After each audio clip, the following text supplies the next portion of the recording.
Get out of there. Let's go.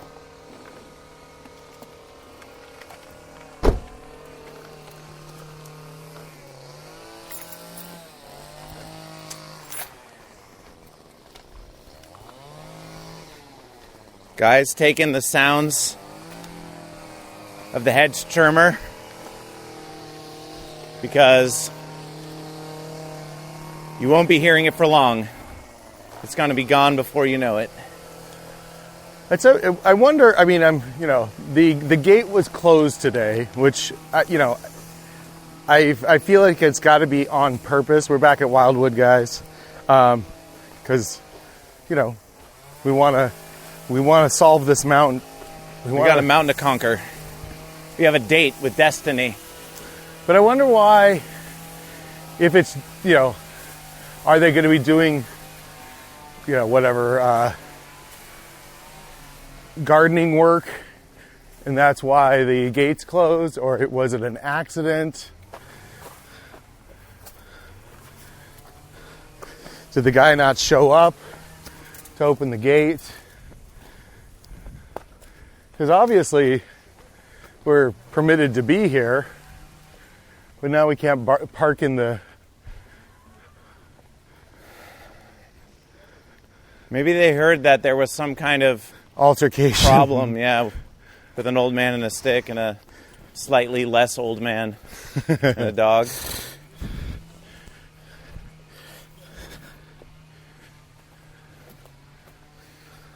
So you're going to take us right on the trail, huh? I mean, why waste any time? So Wildwood Canyon Trail has a real toughie here. It just goes up and up and up. It never gets to the point where you have to climb, but you're just uphill hiking all the way up to the antenna at the top of the hill. If you're driving down, what would you say, the 101? Is it the 101 that you can see it from? That's the 5. The 5? Yeah. When you're going by Griffith Park? Oh, well, yeah, that's the 5. And then if you're driving there and then you look more or less to the northeast, you'll see a big old trail going up a mountain, and you'll see there's a big antenna at the top of it. And that is the trail that we're going to go on today.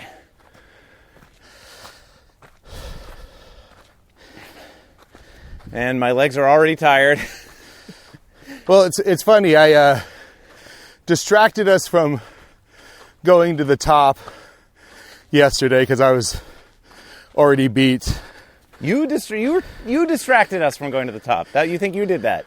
Well, so when I stopped at that spot because I was tired, and I was like, I want to wait out the clock so that our turnaround time comes sooner,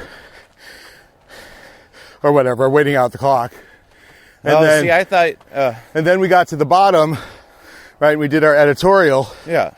And then I kind of had this feeling that maybe you wouldn't want to try to do this hike again yesterday. Well, your feeling was correct, because that's why I was saying, that you did that, because I remember it going, you suggested it as a possibility, and I was kind of for it. Yeah. But then once we started editing, and I was like, I'm fucking tired. I don't want to go do that monster right now. I was doing a thing that I do quite often, which is like, I don't want to do this thing, but maybe if the other person bails on it, I won't have to voice my dissent first, because I didn't want to do it. But if you wanted to, I would have fucking done it. I believe that for sure, because there have been a good number of times where you've been kind of on the fence about doing a little bit of extra hiking, and I'm like, no, let's fucking do it. Yeah. And we do it. Yeah. But this wasn't just like a little extra push. This would have been biting off a whole nother steak. We're doing this. We started fresh this morning to do this. Yeah. My leg muscles not warmed up at all yet. That's why they're burning so much. I get an initial burn when I start the workout. And then after about 20, 30 minutes, feel like my legs wake up and I get in kind of a groove. Still tiring, but I don't have that same like burning feeling in my legs. Yeah, for whatever reason, I've got the kind of body, we've discussed this, that doesn't really need to warm up. I mean, maybe it would help if we stretched and fucking yogaed. Well, I mean, this is my warm-up. Yeah. It's kind of always the way I feel about it, is that, and I also think, like, you know, when they talk about warming up in a sports way, it's just like, you're still doing exercise. Yeah, you know. We're also warming up for our day, though. Yeah. It's going to be a rough one. I think my roommate... No? Not ready yet? No, I'm ready. I was saying slow down a little bit. Yeah. I want to catch up to you. Okay. But by all means.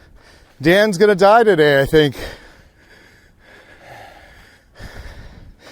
Really? And he's gonna die of alcoholism. Holy shit. Yeah. It's fucking horrific. So, when I talked to you last night and handed off the audio for yesterday's hike, I had just gotten word from my other roommate that he had to call the EMTs, call 911 to get Dan taken to the hospital. And at that moment, everybody's assumption was that it was an OD because Dan has some, you know, chemical dependency issues. And, you know, I love the guy. And I was never very, like, stern or strict about either his drinking or his, you know, pill use at the house because, you know, whatever, everybody's an adult. We all have choices to make. And I also think that making somebody feel like shit about their addiction very rarely helps them deal with their addiction. And being a good friend, try to live by example as a person that's kind of mostly conquered their addictions. And, you know, offering him, you know, advice on how psychedelics can liberate him from some of the addiction. So it wasn't a total shock getting that news from George. George had to perform chest compressions on a naked Daniel who had shit himself on his couch at 3 o'clock yesterday afternoon. We got back to the house around 5. So George was kind of just in shock, you know, watching TV. I think he's got a little bit of PTSD. That's a horrific situation to have to be in. Doing chest compressions on a unresponsive, you know, somebody you know. It's probably terrible to do it on somebody you don't know, but also somebody you live with. And then, so I ended up going to St. Joseph's, and they still didn't know what was going on. They're giving him a COVID test. And, you know, COVID and various forms of having a fucked up body for whatever reasons have similar symptoms.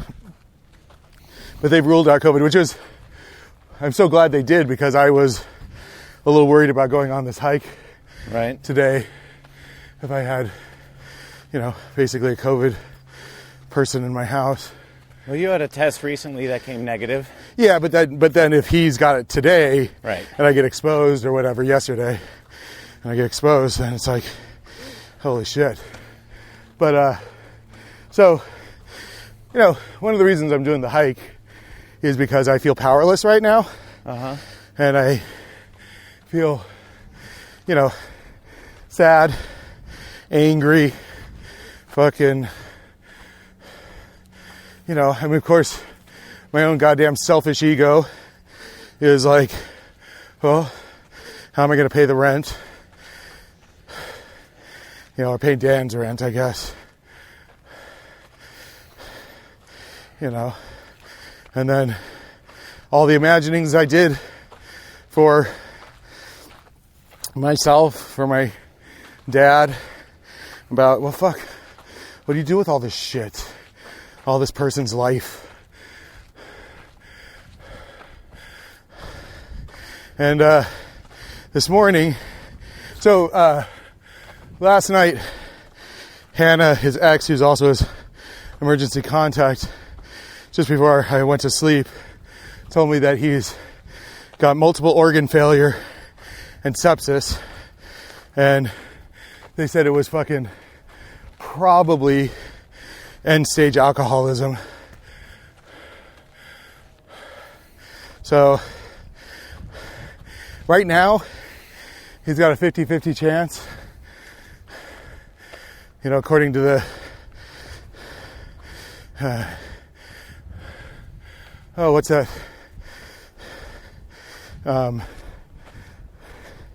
What they have in England for healthcare? Oh, was it the NHS? NHS, yeah. NHS website. Oh, okay. Yeah.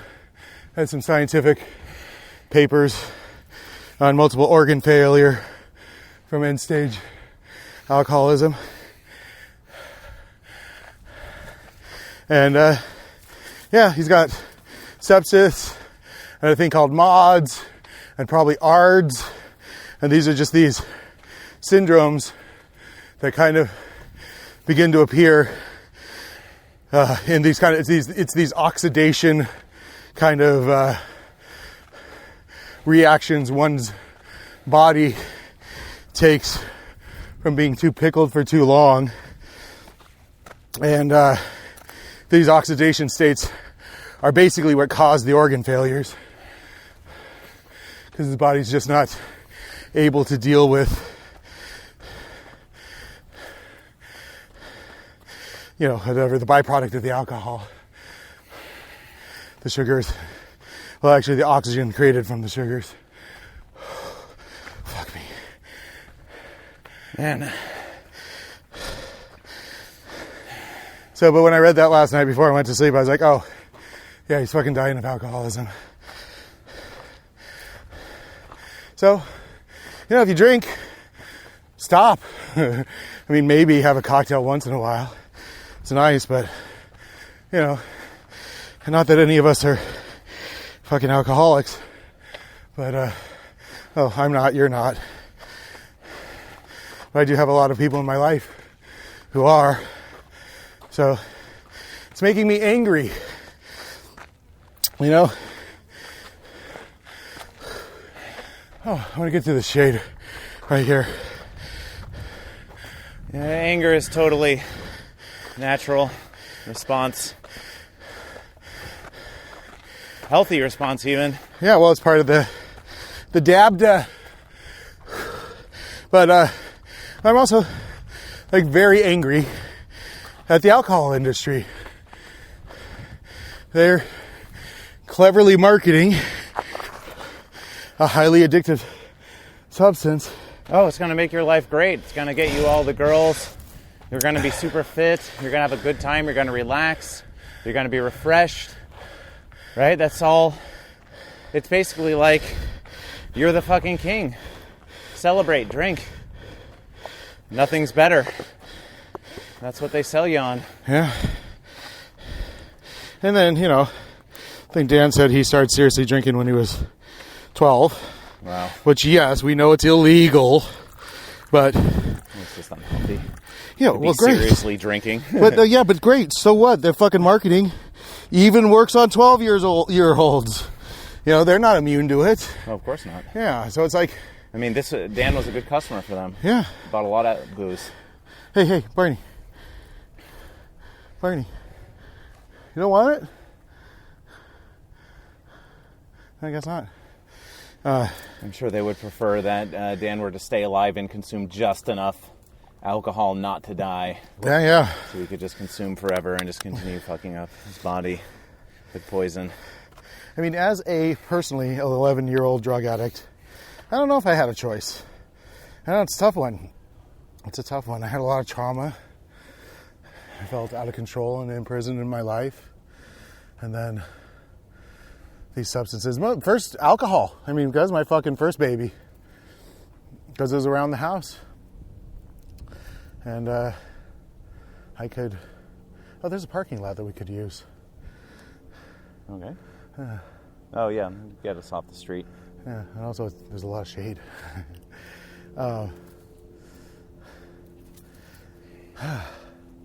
me ask you this. Mm-hmm. I remember watching, what was it, Jessica Jones, the Marvel on Netflix show. Mm-hmm. And the first season was all about her, dealing with what effectively was like an abusive relationship with this man who could anything that he says you do, basically. Yeah. Like that's his power. Yeah. It's sort of like mind control, that if he tells you what to do, you do it. Yeah. And it could be a metaphor for a lot of things, Mm-hmm. but one of them could certainly be addiction as well. Sure. And remember there's one scene where, like, he frees Jessica from control for just like a brief moment to give her the choice, if you will, to stay, just to like give a sort of, because ultimately, if you make the choice, that's really the final step, complicity. really. Yeah, exactly. And so, but her choice at the moment was to like jump off a building and kill herself to end it, or to stay in slavery. Yeah. But nevertheless, I put a choice in quotes, but still it's being presented to her, as like, well, this is your route, and if you don't take it, even though, who would want to fucking do that, right? I guess there are people who do that, but, and not without their reasons, but nevertheless, it creates this horrible, Sophie's complicity. choice. Yeah. But I guess I would just I'm curious about your past addictions here. If you say it wasn't a choice, my question is, over the years, were there any days or moments where the choice did become evident to you for a brief period of time? Before I quit? Yeah, like during that addiction process, even if it wasn't a choice most of the time, were there any days or moments or times where you felt you had more agency in a moment to make a choice, even if it wasn't a constant, even if not every time you used was a choice, were there opportunities of choice sprinkled in there sometimes, depending on whatever the situation, your state of mind, or just whatever the fuck? Prior to 2002, I had a 1 month and a 1 week period where I wasn't drinking, right? That was before I became a crackhead. It's weird because the crack addiction cured my alcohol addiction. I know it's a roundabout way, but the links in the alcohol chain were always being made from the time I was 11 until I was 31. Because, so I tried, went a week, but I was still smoking pot. And then, other substances would introduce themselves, and I'd take those substances, and then it would upset my chi, and I'd be like, well, whatever, I could just have a beer, not a big deal. And it is a big deal, because it re-triggers everything, I don't know how people can do it cold turkey. I needed fucking crack to cure me of alcohol, and ayahuasca to cure me of crack. So, yeah. It's a real struggle. It's a real fucking struggle. Also, you know, I was in this kind of hopeful space with Dan 2 days ago. Because he had eaten some mushrooms and he was in a kind of a great kind of state. He's just hanging out at the house, listening to music and reading Roughing It by Mark Twain. And he was in an amazing mood. And I can't tell if he was drinking that day or not at that point. But he ended up having 3 alcoholic beverages after that. And I get the feeling that that was kind of the sip that broke the back of whatever his body was dealing with. Like he had this biochemical escape hatch, you know, with the mushrooms to feel okay, to feel like, you know, life's not so bad, you know. But then, you know, just went back into the habit of drinking. And that's why I think that, well, I support using certain drugs to, you know, even you out or to help make breakthroughs. You know, I was smoking some weed last night. I had a sort of a breakthrough of a sort. Not a major one, but I had like an emotional breakthrough for myself, and that was nice. Yeah, good. But I really believe that, I mean, just like we're out here on this hike right now, we're building up our baseline. We're building up our... Absolutely. You know, our foundation. And I think like hopping from one drug to another, you know, I can't say it's not without its uses, but in the long run, I think people have to, it's helpful for people to find a way to to boost that sober baseline, because even when you're using the drugs, that's still the baseline from which you're leaping, right? It's tough though, right? Because let's say... Well, I'm not saying it isn't tough. No, let's just say like there's drugs out there like Antabuse, right? That make it so that alcohol physically makes you sick, right? So that is one way in which somebody could take a substance. And then people say you do vitamin B. There's a lot of ways in which, because of the way your body is actually damaged from whatever substance, you need something to counter the damage that you've done, because on some levels the only thing that you think is going to help you with the pain is your substance. And it's a delicate line, because while I know a few people that have gone cold turkey, I'm not talking about cold turkey necessarily, or even I'm just saying in the long reduce. run, it is, people will be fit and stronger if their foundation, if they can handle life in their base state. I'm just saying that this is better in the long run. Well, to be able to do that. I guess it's tough though, because let's say, you know, is there a genetic or biological marker for something like, I'll just say bipolar, because I think Dan was also bipolar, right? Now in our culture, the answer to bipolar is to take a drug, right? The standard medical is either pay a dude to talk to, or pay another dude to give you some drugs.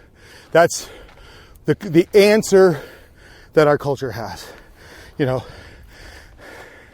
is your brain is broken, we're going to fix it with a drug, right? Those people out there that are trying to solve their bipolar by being okay with the frantic and or depressed state that their body and their brain puts them in I know a lot of performers that are bipolar, and they kind of use the stage as medicine. They find various behavioral ways to respond to their brain that is not perfectly commodifiable by the status quo. Now, if Dan didn't have to work, would he be an alcoholic? I don't know. Well, I don't know either. Yeah. I don't know. But I don't know. I just don't see anything problematic with saying that. I'm not saying you have to be okay in your base state. I'm just saying that, you're not always going to have access to drugs anyway. There may come times when you're not. Sure. And just sure. the better you're able to manage yourself in your base state, that's to me, that's just a net gain. If you can function better in that way, so when you're in that, you're not as at risk. Sure, I think that's a net positive. I mean, I right? agree. I'm just like kind of throwing the Dan situation at this, which is, I also think on some level, Dan, I'll just say, didn't have a choice because he started drinking when he was so young, and he was probably already dealing with bad brain chemistry and trauma and being poor. And hold on, I just want to take a second to look at this beautiful mountain here. Yeah. Guys, you're having an addiction issue. Go for a walk. Go for a hike. So we're going there? Yeah. Ah, fuck me. I know, look at that thing. I now understand how far away it is compared to last time. Yeah. Didn't quite get it. Yeah. I feel like this day, more so than many, it's... I think we should really do it. Yeah. I mean, we've done it before. No matter how many times we stop along the way.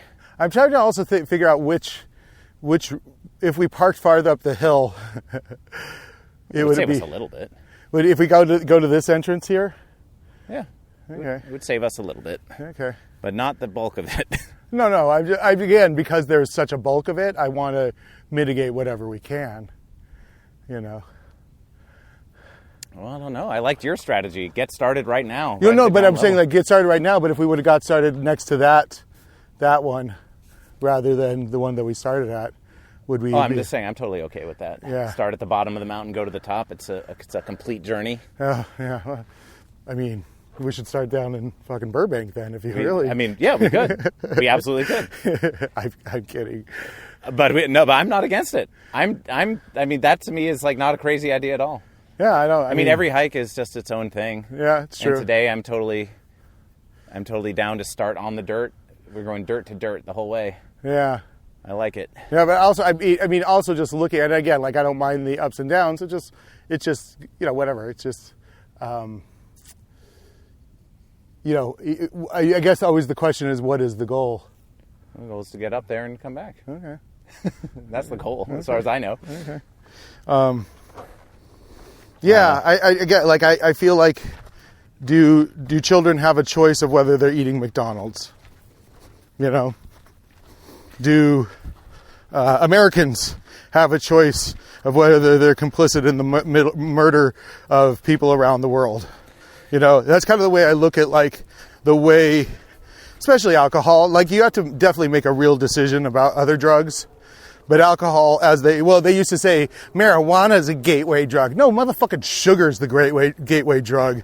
Fucking, you goddamn moralists. We're fucking heaping sugar on our fucking children's brains. That fucking sets them up for fucking addiction.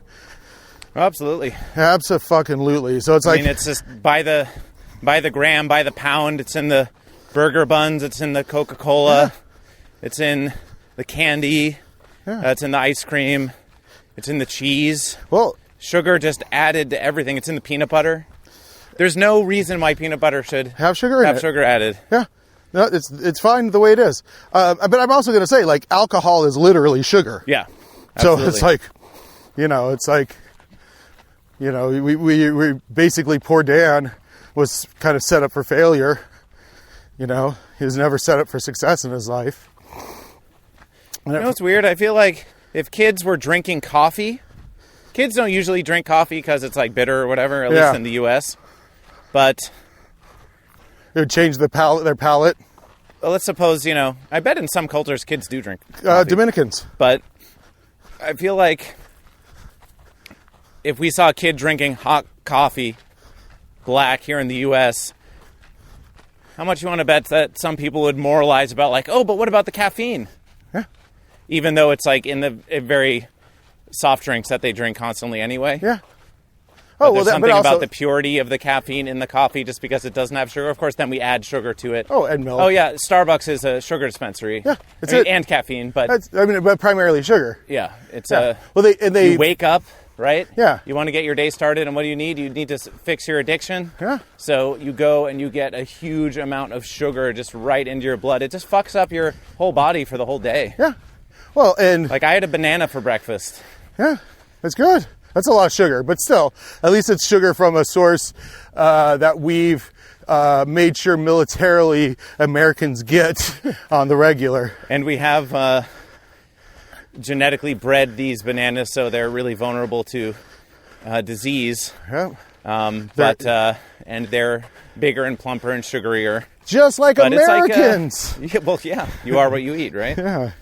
But, a banana's about 90 or 110 calories, and it's got good fiber. Yeah. Oh, yeah. If you're going to go with sugar. Compared to a, 300-calorie Frappuccino with chocolate and fucking caramel syrup. I mean, now it sounds like I'm moralizing about sugar, but it is just a... Yeah. And it's not to say that... I mean, look, I enjoy having sugary things and having desserts. I actually don't.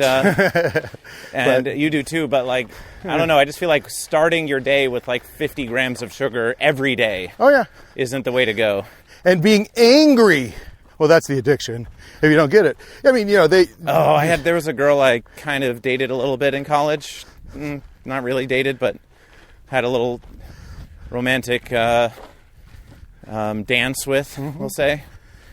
And I knew that it wasn't going to work out with her because I woke up in her bed the next morning and she was just so... Were you fucking? Did you bang it out with her? I'm just kidding. I'm joking. Okay. Okay, Sean. As a matter of fact, no. Oh, well, that's nice. You're a sweet boy. Not at that time. But she got up and immediately... At least I don't think so. I mean, maybe. Maybe earlier, but not in that bed. Okay. But anyway, and... it's like I couldn't communicate with her at all. She was in a zombie state? I mean, she was awake, but she just had no personality, and she just couldn't, wasn't laughing, wasn't looking forward to anything, wasn't communicative, and it was just like, I need to get my coffee. I can't do anything without my coffee. Well, there's an interesting... And literally, and just dug into that state, and... It's just like, to me, I'm like, it's really sad. Well, that's an interesting biofeedback. It's really sad to me, and it's also obnoxious. But, the part of me that gets annoyed by it and judgy about it, gives way to the part that's like, I really feel bad for this person. Like, this person needs help. But it wasn't going to work with us for that reason. Because she was a junkie. Yeah, I can't deal with that. She was a goddamn junkie. Yeah, also the biofeedback loop where you identify with your coffee order. Oh, yeah. Yeah, you're... Oh, and they say your name when it comes out, too. So it's like all these little... It's like your little moment of recognition. Yeah. Sean! Right? Yeah. I think that's why it's so... I'm speaking from the corporate perspective here. Important that they get your name right. Sure. And why people get pissed when their names don't get right. Well, it's like, I want my validation that I exist. And that I'm being served. They formulate the roast to be bitter, extra bitter, so people put garbage in it. Oh, extra sugar. Huh, makes sense. Yeah. Makes total sense. That's why I like a coffee bean tea leaf. If I'm going to get one of their monstrosities.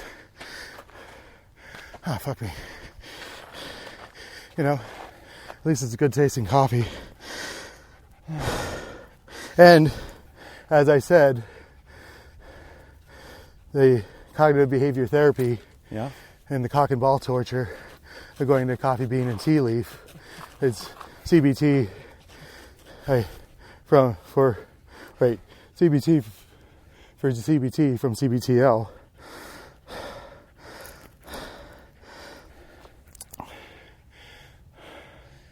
Well, Dan might die. Dan might die. It's, when my most recent death of a friend, of course, was Ron, and as soon as that happens, I feel like all the people that they know, like there's this like rippling effect that goes out. Yeah, it's like a pulse. And you realize kind of all the ways that they,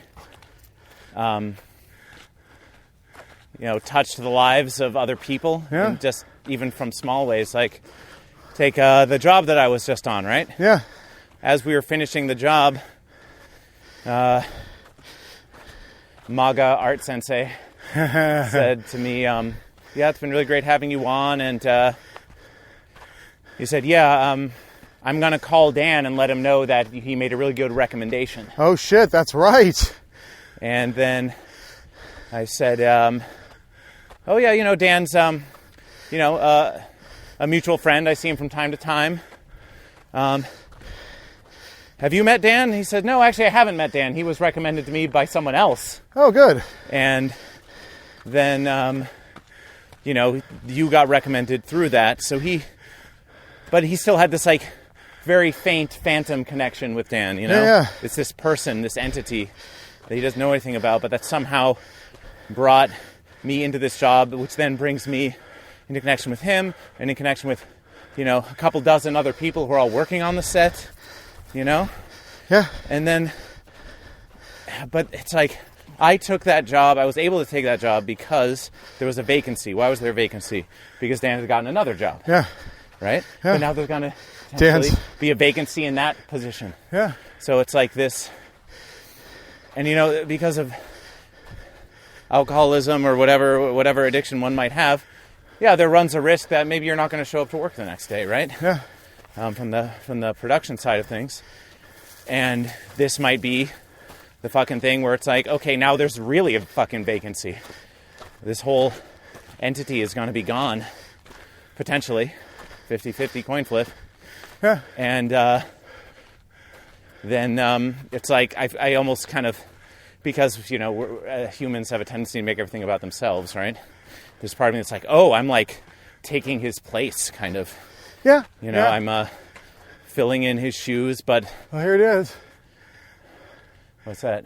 This is the Vital Link Trail. The corroded sign. Yeah, look at it. So it's also interesting because you and I were in a limbo. I mean, you kind of knew for sure about Ron. Yeah. I mean, there was a degree of limbo, but it was pretty damn fucking for sure. Yeah. And we're in a real limbo right now because Dan is in... Hey, come here.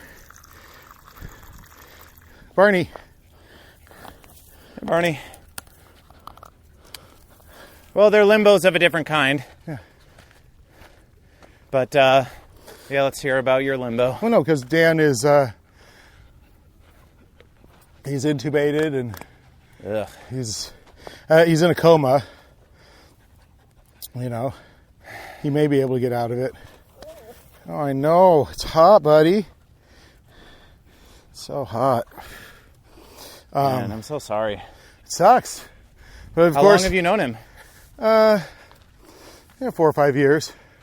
But, he's got the kind of charm that can, you get him in your life pretty fast. He was, when I first met him, he was homeless. Or like kind of living with girlfriends, living in his car. His narcotic addiction was kind of in a pretty good state, but he was the concierge guy at the motorcycle shop I was going to. And it was just a terrible, toxic situation because the owner was he had his own demons that Dan played into. That's why I was like, try to get him at my house, try to get him to kind of, but then, I ended up inviting another alcoholic into the house. So it's like, do you have a predisposition to doing this? Like you want to take care of these people? Or it's definitely a combination of, I mean, I can certainly relate to that. yeah, it's a combination of, like, I know giving people, let's say, a break from, oh, look at that. I didn't even tell you about the cigarette man. How can somebody come up here, fucking light a cigarette? Oh, is that a mushroom? I don't know what you're looking at. Right there. What, this? Yeah, no, up in front of you, a foot and a half. What, this? Yeah. Sean? This is a stick. It's a stick! Holy shit. But I could just see the brown and the white, and then the end of it looked like it was stubbed out. So it looked like a cigarette. I need some new glasses. No, I can see it Well, not perfectly. new glasses, sorry, new lenses. Your frames are great. No, I could see that it was a stick, but it, like I said, the shading of it made it look like it was a cigarette.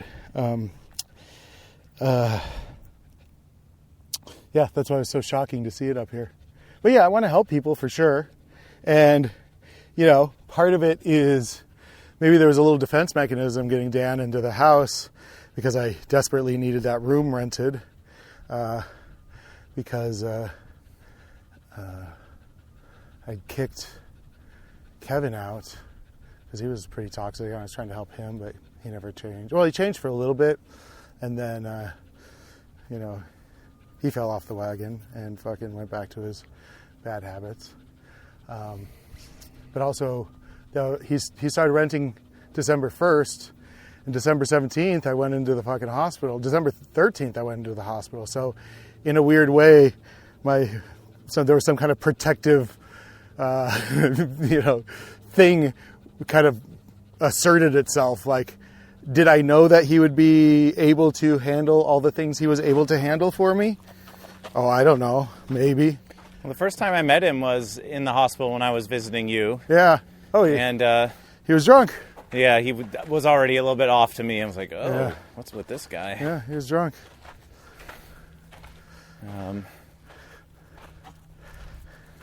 I wonder also, like, this is a thing that happens to diabetics, but, you know, he's probably having similar symptoms to diabetes where he's at right now. And I wonder if his intoxication came on, like, harder because of this. I mean, if he's in multi-organ failure right now, whatever was going on with him was definitely going on in fucking December. I mean, you can go down fast with alcohol, but oh my fucking God.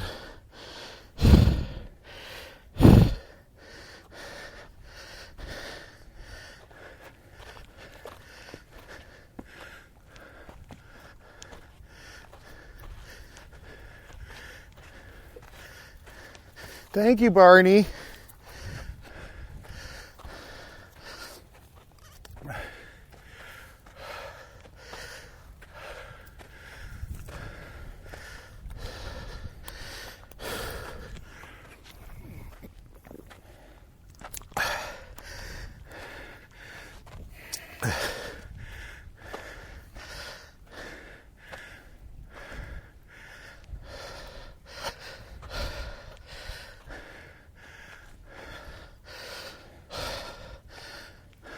I do worry about you a bit. Why? Well, because, I mean, perhaps myself included. I don't know. You know, I'm not going to be an objective observer about myself, but, and I'm not putting this saying that this is a fault of yours. I'm just stating it as what I see as kind of a fact. So you're surrounded by some people who are doing very destructive things to themselves. Yeah. And that's it's a taxing situation in a lot of ways, you know, Yeah. and it just leaves the potential for their shit to become your shit. Yeah, possibly, yeah. And It's so like- I just, like I said, I'm just concerned. I can't, There's always going to be problems with people you live with no matter what. Right? Whatever. There's going to be some... I mean, you aren't living with your parents anymore. I know, but that's just generalizing, though. I'm saying No. you're in a specific situation. Not all problems are created equal. You know? I don't know. I mean, if it doesn't... If I mean, you haven't made any specific conclusion yet, but I feel like that's sort of the first step to saying, like, not really. Everyone has problems, so I'm not really in a different situation for anyone else. I guess what I'm saying is I want to live with people, right? Yeah. Yeah. I don't want to live alone because that guy is an asshole. No, Well, I live alone. Yeah, I mean, what I'm saying for myself, I don't like living alone. I mean, I got Barney now, but prior to that, I was also... All right, well, let's cut. Yeah. Mind walk! So, I know we're in an intense discussion here, but we should honor ourselves and take a break. Mm-hmm. Have some water. Barney, can you pour a little bit of water for Barney here? Sure. Yeah. Give it a try, because he's been rejecting the water. Maybe it's he'll just get used to that cup. I think. I mean, he's drank out of it a couple times.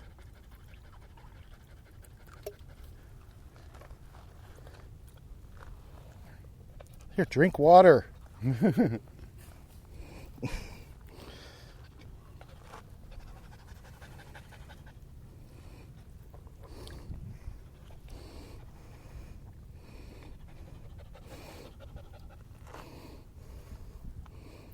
It's good, isn't it? Do you want me to pour it on you? Is that what you want me to do? Oh man, this water's going fast. Yeah, it is. I've got a little bit left. I'll save it.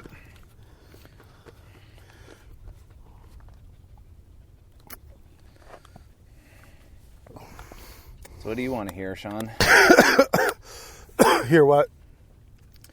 I don't know, what do you like? Sometimes we do little like meditations right now. I'm wondering what you need. I think what you want. I think actually a little bit of silence, right? All right, let's do it.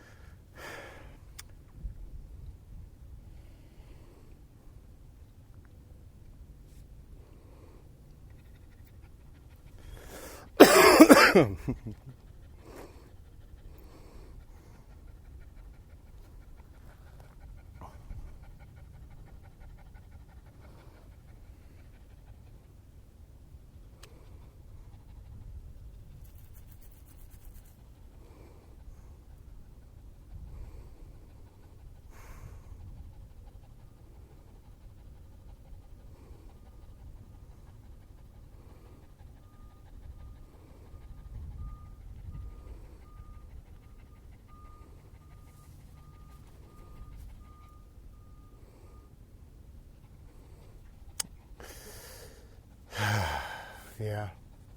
I feel like one guy got killed by a backing up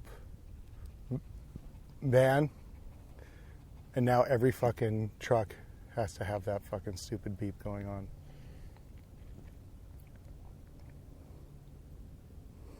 One guy...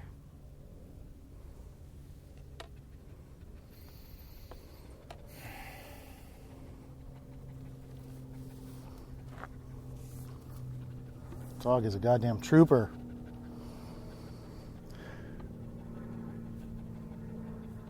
I think we stopped here on our last time up.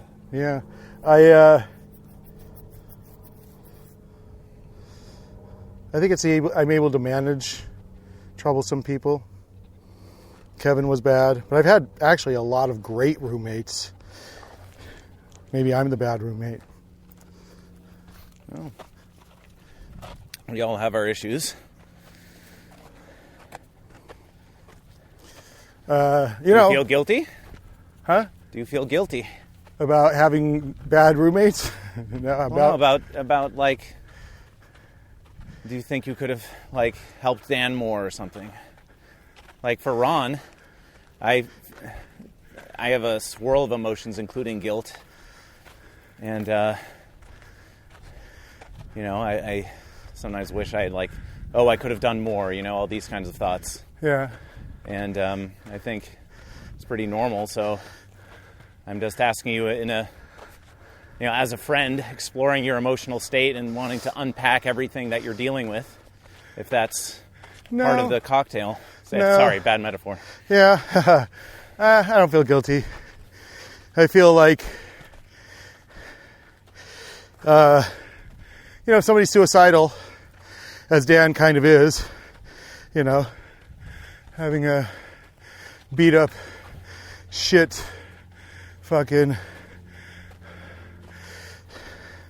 self-esteem, and then combining that with addiction issues,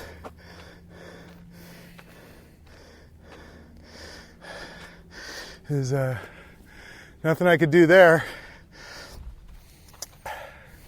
Getting him in the house was just a way of giving my friend a place where he didn't have to feel like shit because of the people he was living with, or have to be homeless,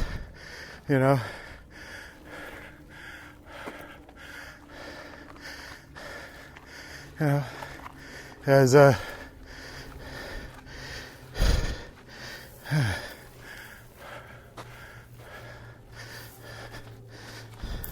don't know why I'm so used to taking the lead, but go ahead. I'm just walking slow and enjoying this relatively flat portion and milking it for all we can. Oh, your mind and my mind don't work the same. Well, we know that. Yeah.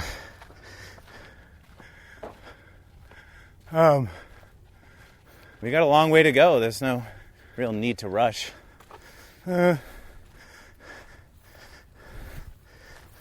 Unless you want to get back by a certain time. No. I got just going back to fucking the waiting game. We're not waiting, we're moving. No, I'm saying if I go back to the house. Oh, yeah. It's like, when you don't have any activity planned, the only activity is worrying about your dying friend. Right. Yeah.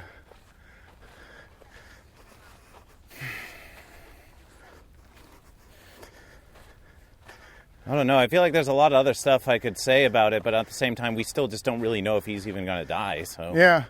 But, it's fucking big. It's fucking tragic. Who knows how much, let's say if he survives, how much work he's going to lose. Like, is he going to come back to the house and then I got to fucking kick him out for even being more behind in rent? And, do we send him back to his fucking, his family who are the source for a lot of this? Right. I don't know, man. Yeah. I would say try not to let that overburden your mind at this exact moment. Yeah. At this exact day, because there's just so much unknown that you don't know. But those are valid concerns. At least if he just overdosed, there's shit you could do that's really damaging. But typically, this kind of overdose would be like, they fucking patch you up, they send you home, it's like a bad hangover. Fuck. Okay, I'm gonna stop. Sure. Hey, bud. Hey, buddy. Hey, buddy. I'm sorry. I just felt myself going, like I was going to make all these statements like, oh, well, when Ron died this, and when Ron died that, sort of creating in my head like a parallel. Yeah. Well, when Ron died, when Dan died, and it's like, well, I don't know that Dan has died. Yeah.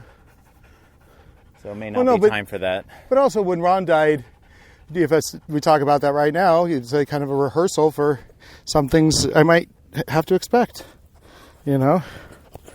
Oh, yeah, sure. Yeah. Well, I remember how I told the story of Ron had the not quite completed tiny house in the garage. Oh, yeah. And then in front of it was this giant, like, some number of 1,000-pound metal bending tool. Oh, yeah. Machine.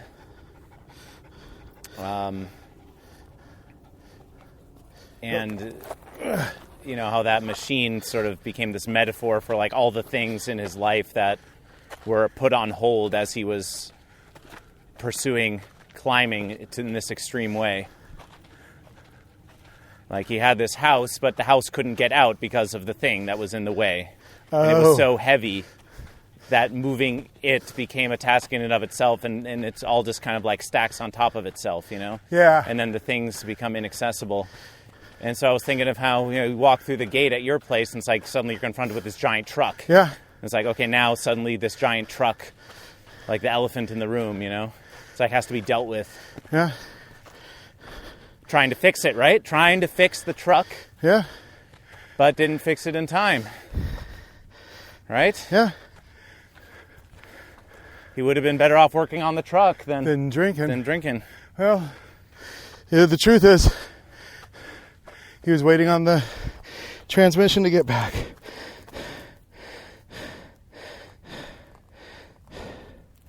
It's very hot. Yes, it is.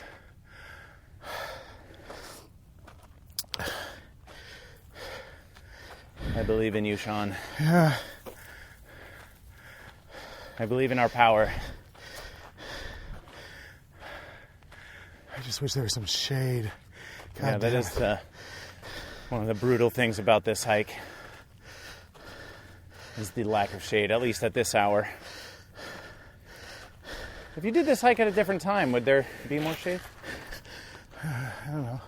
I mean, here's the thing. An afternoon hike is going to be cooler anyways, because we're basically hiking into the heat right now. Yep.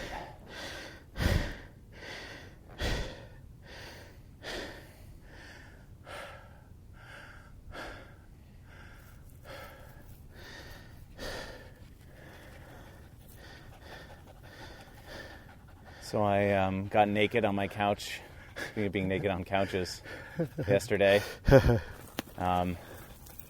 Smoked a bowl, took a little edible, and watched the Democratic National Convention. Oof. Day one. Gross. It was horrible. Grody. It really was depressing.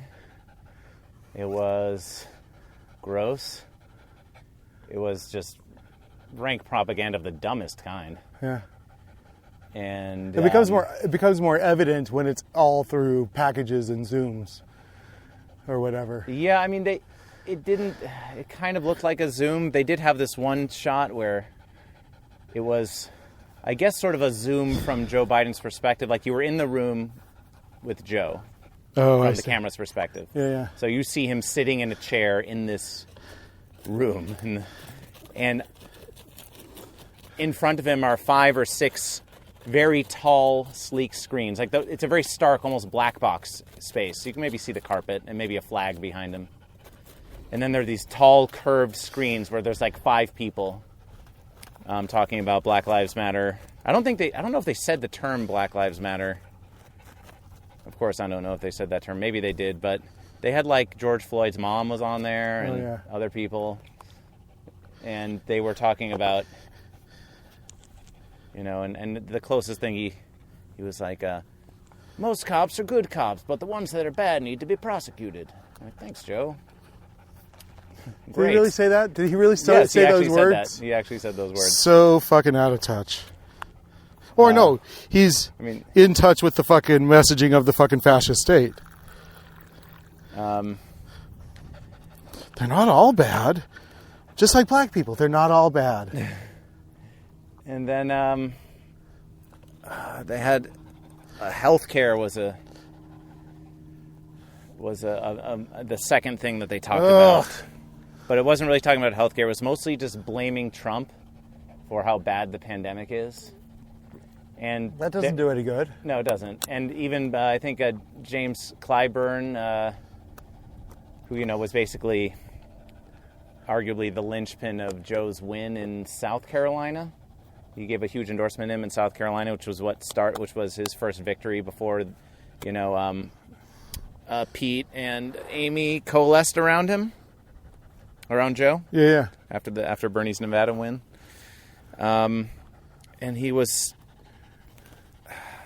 making a pitch on on Joe, and it was just like, we said something like, he was blaming the people who aren't wearing masks, and people are denying science, and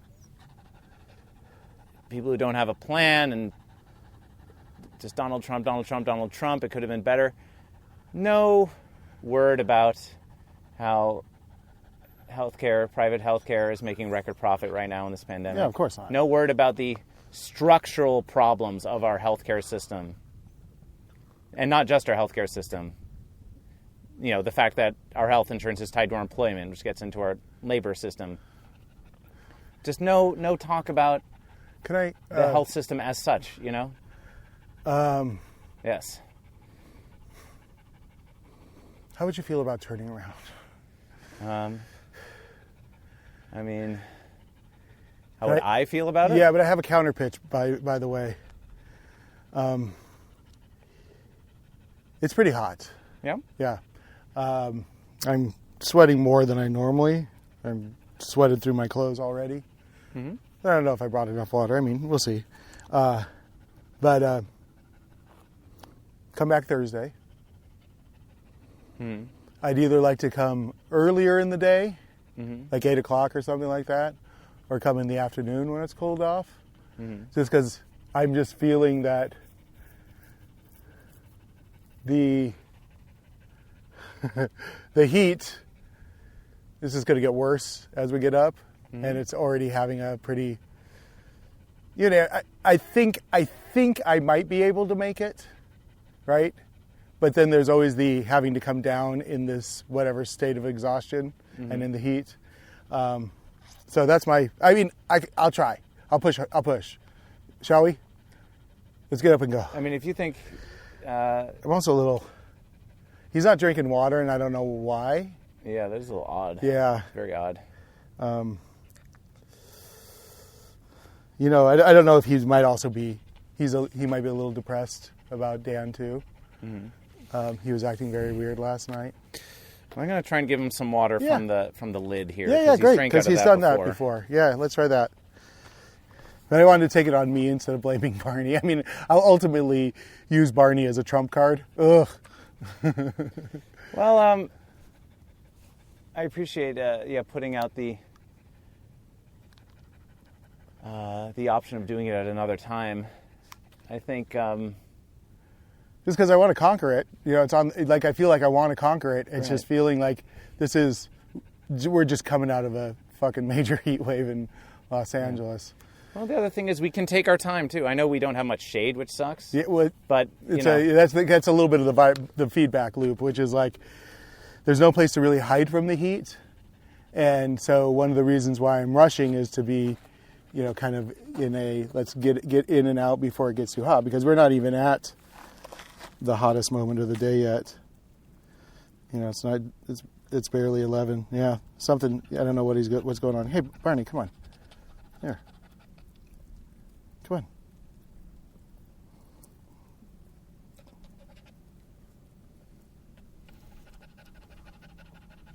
This is odd. Yeah.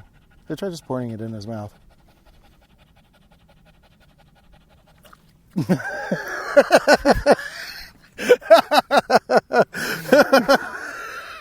You all right, bud? You okay, buddy? You got some water?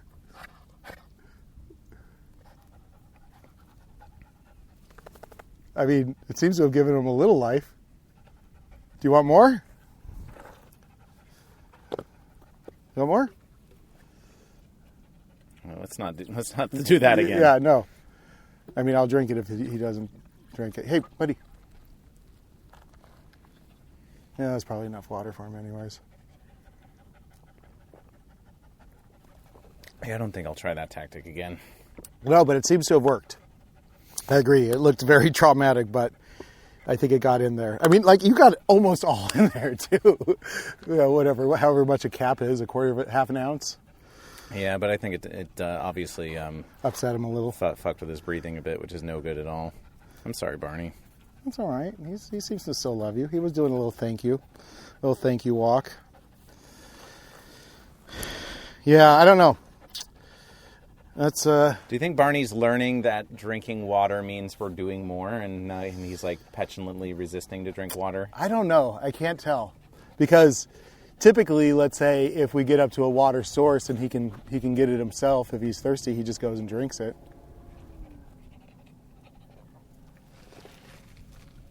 He's pretty smart, though. He might be like, oh, if I drink that, they're going to make me keep going. They don't normally give me water on the way back.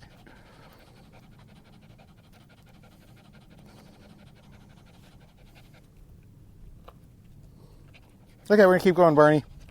Just pour it on his back, I guess. No, we don't have to keep going.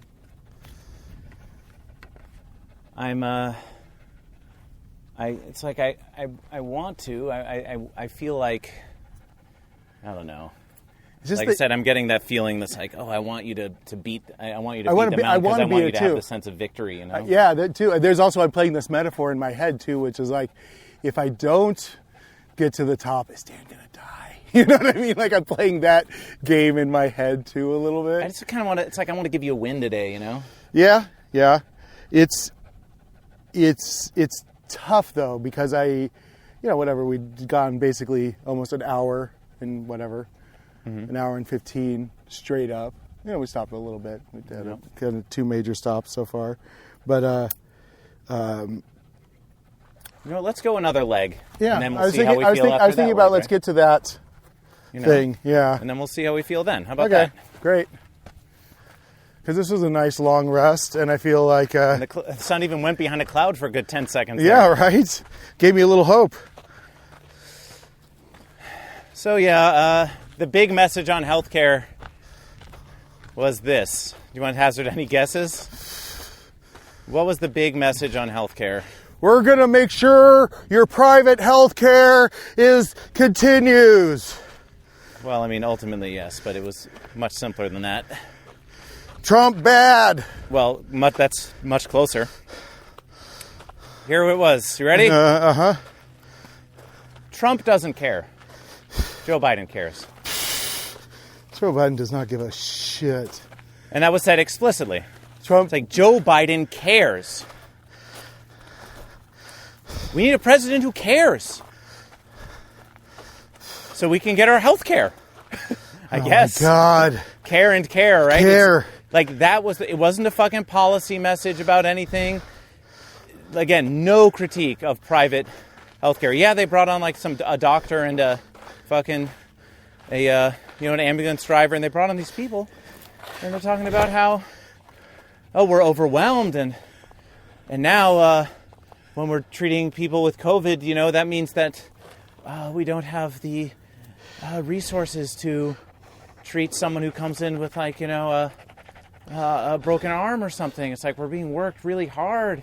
Fucking liars. It's really hard, and it's like, and yet, okay, what about all these fucking profits that the healthcare industry is taking? Use that to hire some more workers.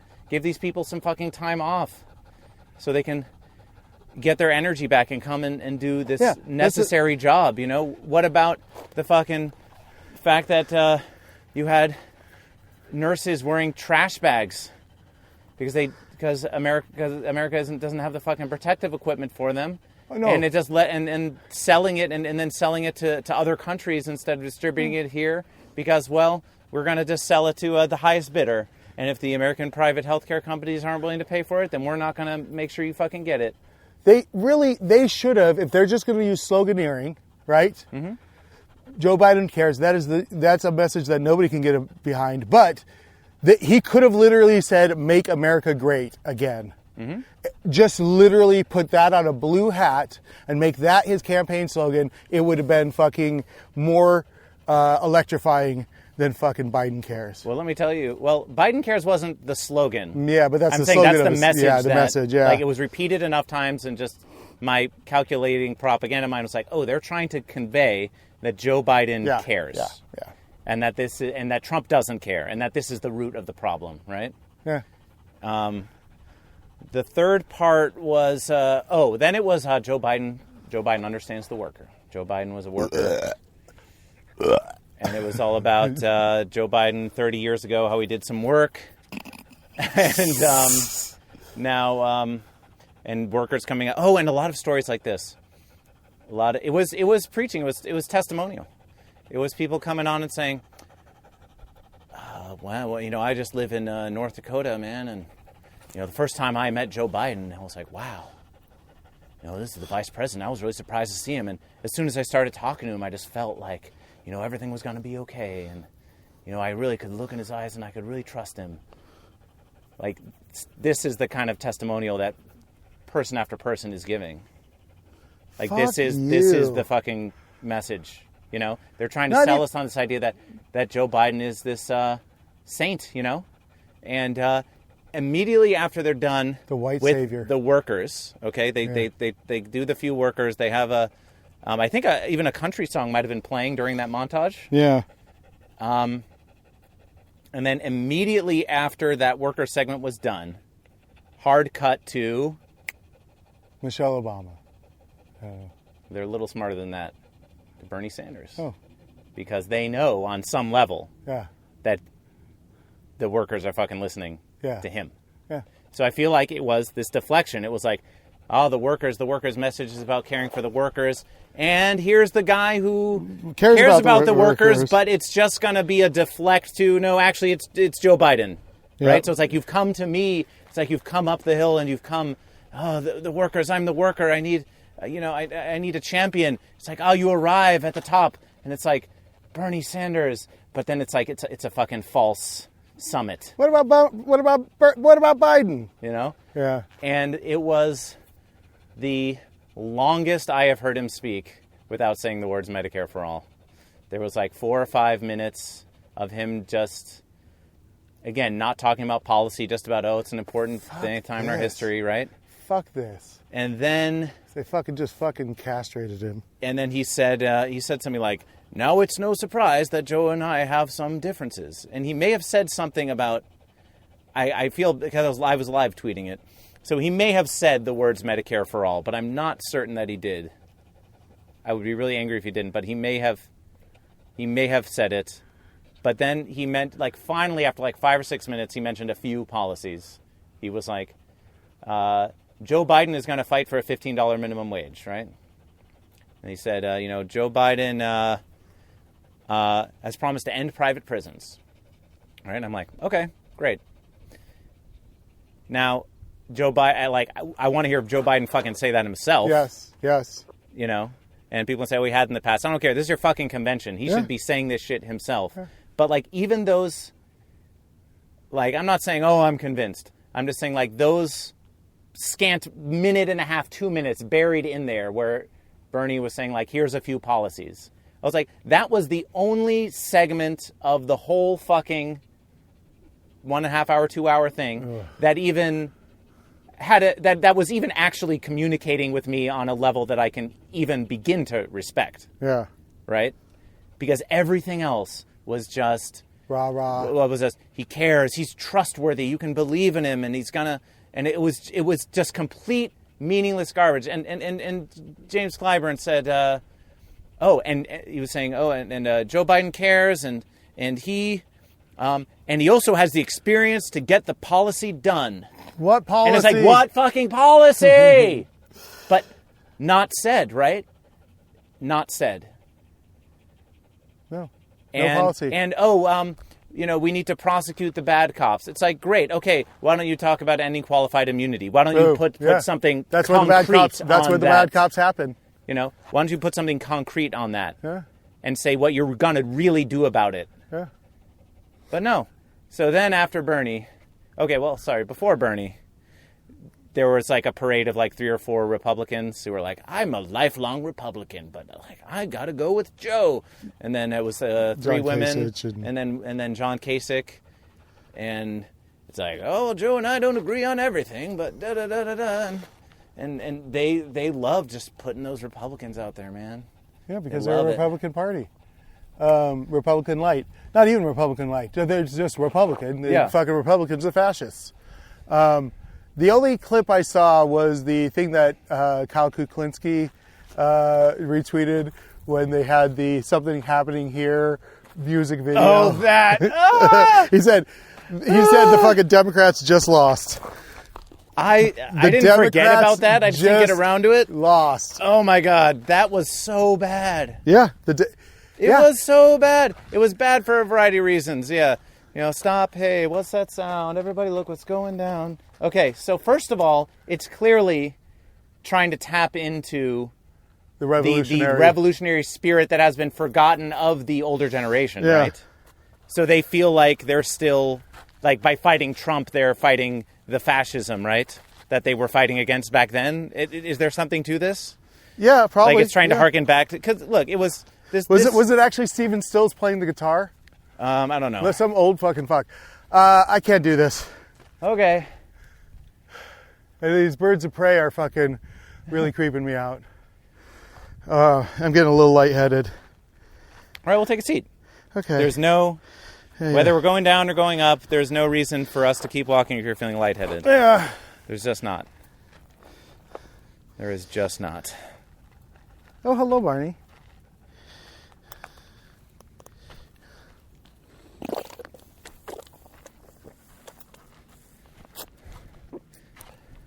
Yeah, feel free to manipulate me with this in the future. But if you're like, I'm tired, there'll be a part of me that's like, let's keep going. But if you're like, I'm lightheaded, then it just actually as I was like making the decision, I just got this fucking, like when the light gets brighter for like a second, and then I kind of got just a hint of wooziness. I was like, there's no need to fuck with that.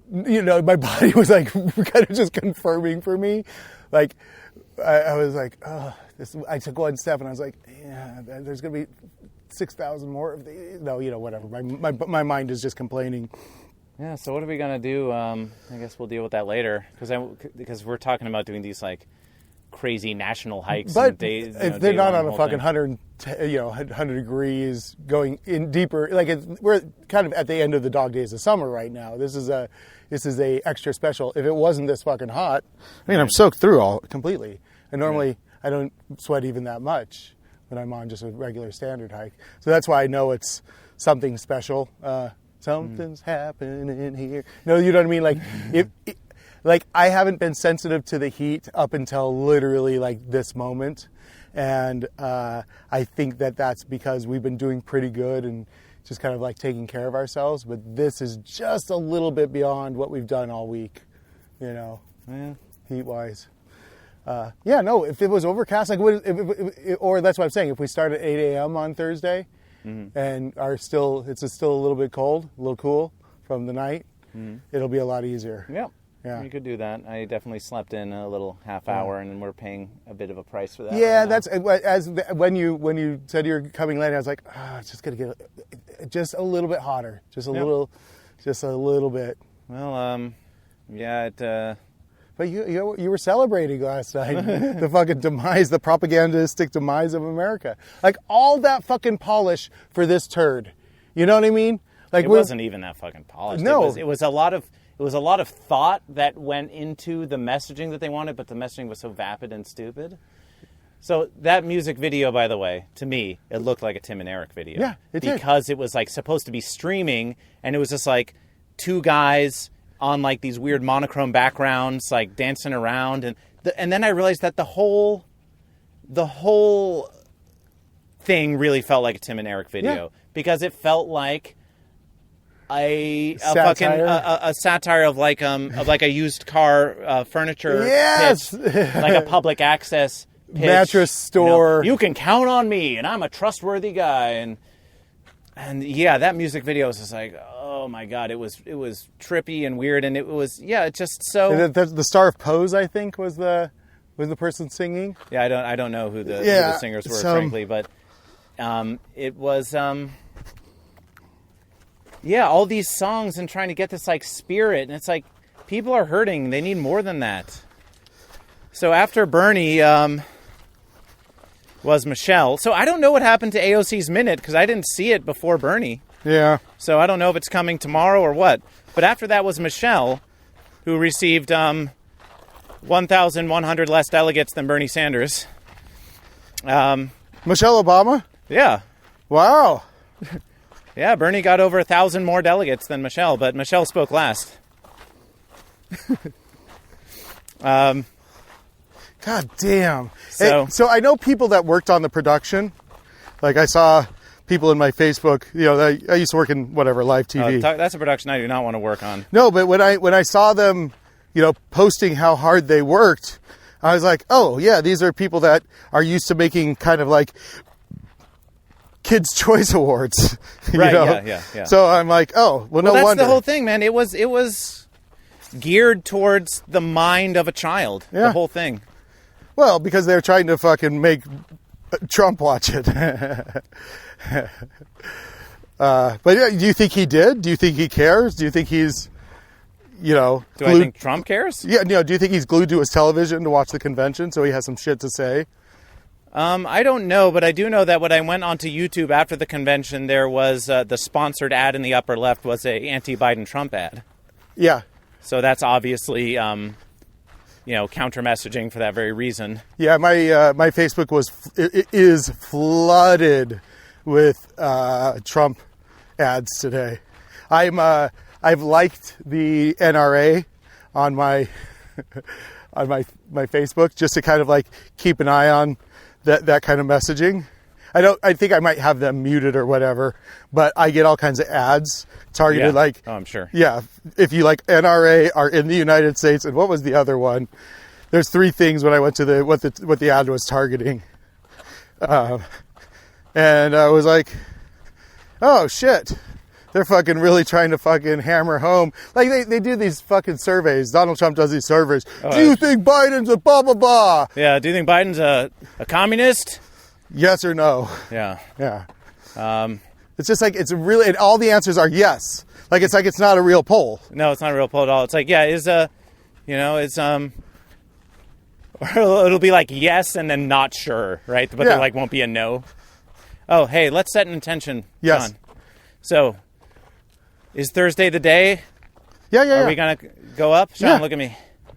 Thursday? We're going to do it? Yeah, Thursday. Thursday, wake up a little early? Yeah, for sure. All right. We're going to Malibu tomorrow, so it's going to be fucking 10 degrees fucking cooler, We're going to be dealing with a fucking already being cooled down from...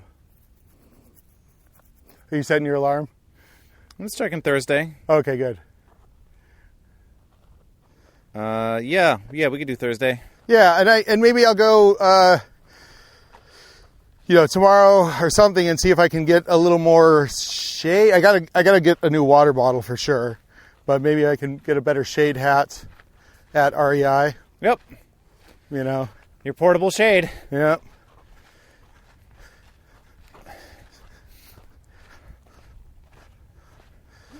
But yeah, Michelle Obama. Did you say Michello?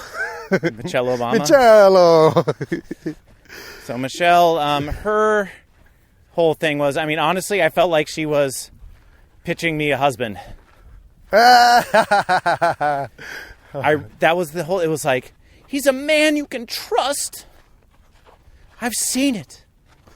Seen it with my own eyes. He's the only guy in all of Obama's cabinet that didn't try to have sex with me when we were outside of the range of Barry. I want to play. And she went on like this for like 8-10 minutes or whatever. And it was nothing about policy. It was just about he was a good man who wasn't going to do you wrong, and he cares, and he's hardworking, and he's gonna, and you can trust him, and he's gonna bring us through, and you can depend on him. Do you think? This is my little aside. Do you think world leaders, or maybe not in this current era, but maybe in past eras, would try to bang the wives or concubines of other world leaders as like a display of dominance? Well, of course, we know that this is as a historical fact. Yeah. What about laws about the king being able to sleep with whoever they want, with the bride? Yeah. Prima nocte. That's literally that. Yeah. So yes.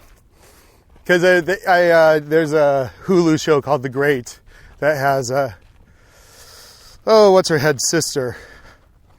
It has Catherine the Great in her rise to power, and the King of Sweden and his wife show up in Russia, in St. Petersburg, and they basically swap wives for the night. And I'm well, like, in a way, it puts them both at. Well, it is using women like objects or as objects. Yeah. Because it's sort of saying like, all right, you got a bit of mine, I got a bit of yours. You know, neither one of us is over on the other, kind of. Yeah. Well, and then they signed a peace treaty after that. So yeah. We're just apes, Sean. Why don't we do it like they do it on the... Or if not apes, then chimps or whatever. But like we're, you know, at the end of the day, it's like, we want to make peace. Oh, you know, I fuck your woman, you fuck my woman. We make peace, right? Yeah. Well, I wonder... For all the fancy clothes and cannons. So I wonder, though, how many people got to, you know, have sex with Milana or Ivana or Ivanka along Trump's rise to power. Well, I'm not going to speculate on that. Yeah. Why not? Why not? Yeah. Well, because I have no idea. Oh, okay. I gotcha. I mean, obviously, Jared, you know, that was a arranged marriage on some levels. Look at a little bush dog. Little bush dog.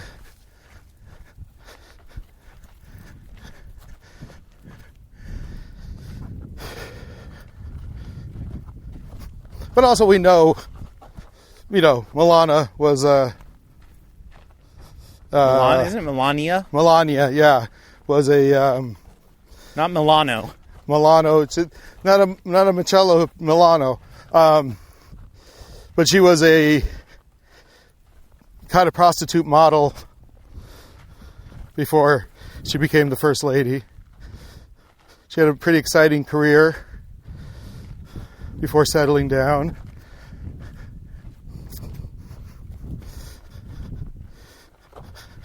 Woo! But yeah, you know, whatever. I mean, I'm kind of bringing that up because it's like, I don't necessarily think, I even though I said maybe not in this current era, but I still think that there's still a lot of that energy in the current era. Oh, it may very well be happening. Yeah. I just literally have no, like, I don't deny that it could be happening in an extreme. I mean, here's one thing we know. We know that Epstein has a fucking book. We know what Epstein was up to. So, like, there's evidence for a lot of that shit, you know? But that's just it. Like, now we have this, I mean, it's being withheld from us to a large extent, but, like, we have this evidence, right? Yeah. And it's like, I want to pursue that to its fullest fucking extent. You come down that way? But when it comes to... I can help you if you want. Sure. Come on. Or you got to go around that way. Come here. You got it. You can do this. Dummy. No, well, let's keep going and see if he figures it out.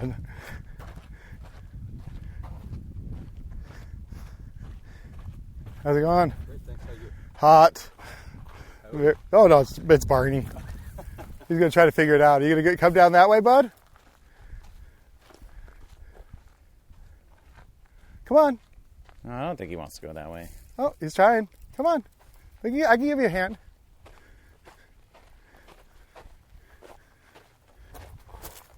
Here. I gotcha. Come on.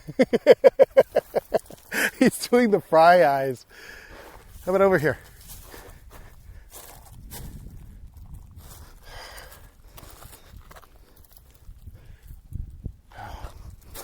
No. Let's keep walking a little bit. Come on. Come on, buddy. He doesn't want to go that way. No, I know. But he can figure out to come back the other way on his own.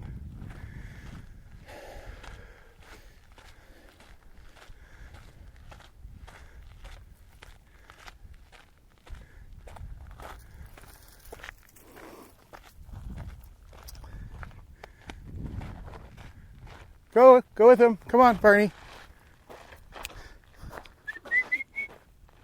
Come on, bud. All right. Let's go. You're a good stepdad. Come on, bud.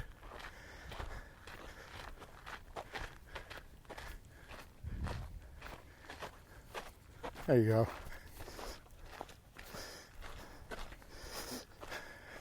You think a dog would be better at geography?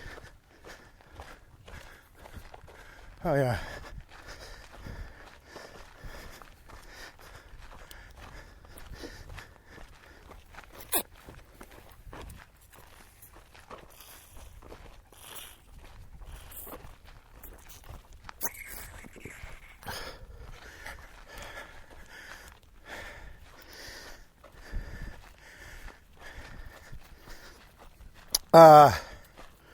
But yeah, she didn't talk any about policy either.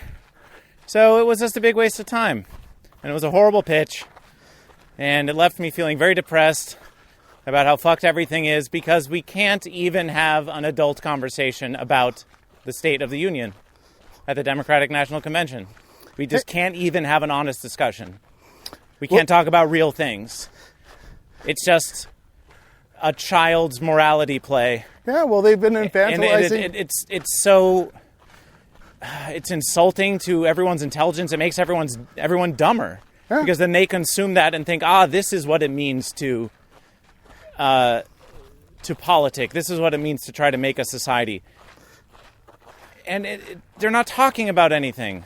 Yeah. They're just playing different emotions. And now someone perhaps... I'm cynical enough to recognize that, maybe politics is just about emotions. Maybe issues don't win elections. Well, they fucking should. Yeah, but you have to... We should, and we need to engender a kind of intelligence in our community through our education that gets people to be critical thinkers. Sure, but if you can have an emotional plea that does...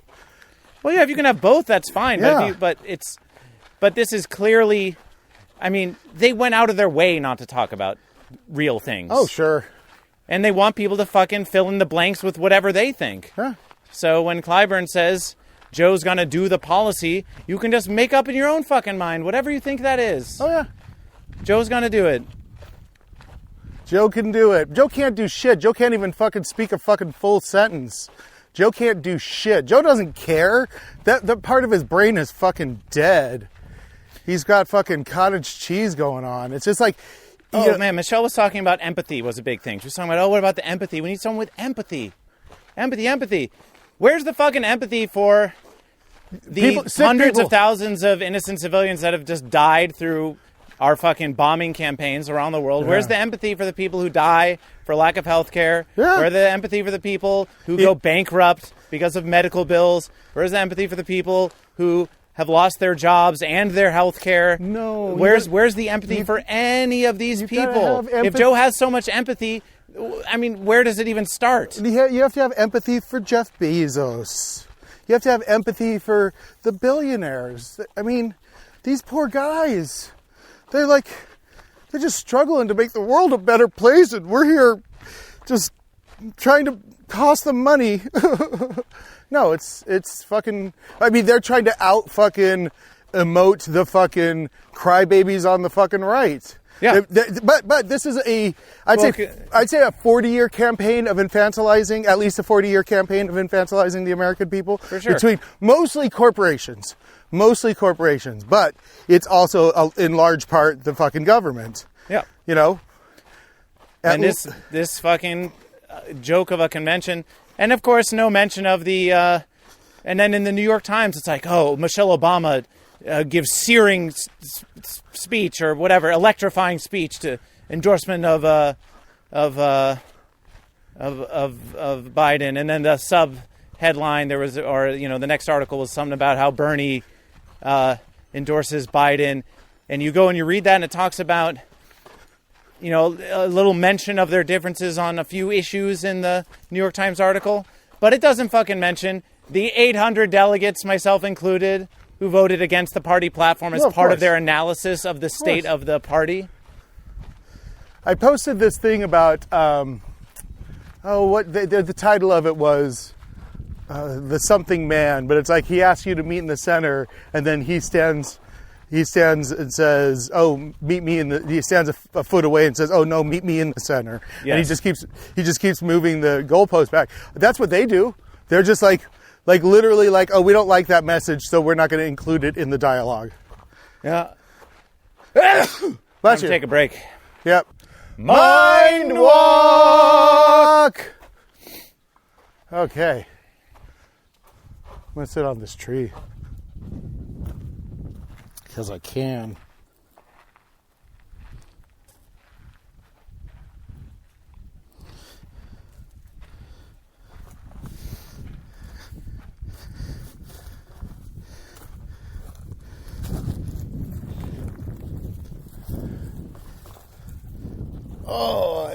Oh, hello, Barney. So, we're at the next 45-minute mark.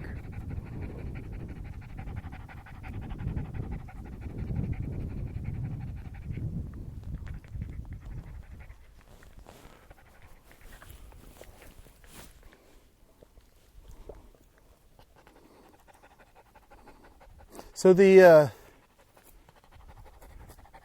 metal bending machine, was that used to build the tiny house? I don't think so. It was just a machine. He that collected had? tools, and this Yeah. was like a crazy tool, a rare tool, Okay. because of its extreme nature that he wanted to get. Perhaps there was something for the tiny house. Perhaps there was a part that he intended to make at some point. I don't know. But I wouldn't be surprised if he just acquired it just because he wanted to collect it. And it was just this giant piece of machinery. Mm-hmm. I mean, not as tall as me, but I feel like maybe 4 feet tall, maybe 5. Maybe 4 feet tall. Weighed a couple 1,000 pounds, I think. Maybe just like 1,000. I don't know. Well, I like the idea of collecting tools. It's like, unless I could make it useful, or it's rusty. Yeah, I guess just to me, I see them as different hikes. I don't see it as like, to me, it's like it's not a substitute. Oh, I see. It's not like, oh, we could do it if we started here. Well, we could do that if we started there, but it's not the same as doing what we were just doing. Yeah. No, I guess they're different challenges to me. So I guess to me, if the goal is to reach the radar, the antenna, that's what I thought that the goal was, to reach the top. Yeah, I suppose so. I guess. And what I'm trying to do is set us up for success for that. That's all. Maybe they're different hikes, but as we've discussed, every hike is its own, its own thing anyways. Well, it's a continuum though, right? Because if there isn't such a thing, but if there was a road that went all the way to the top, then you could take the road and be like, well, we did our goal. We reached the top, right? So the goal isn't merely just to reach the top. It's about the work on the way, right? And the hike itself. Sure. So,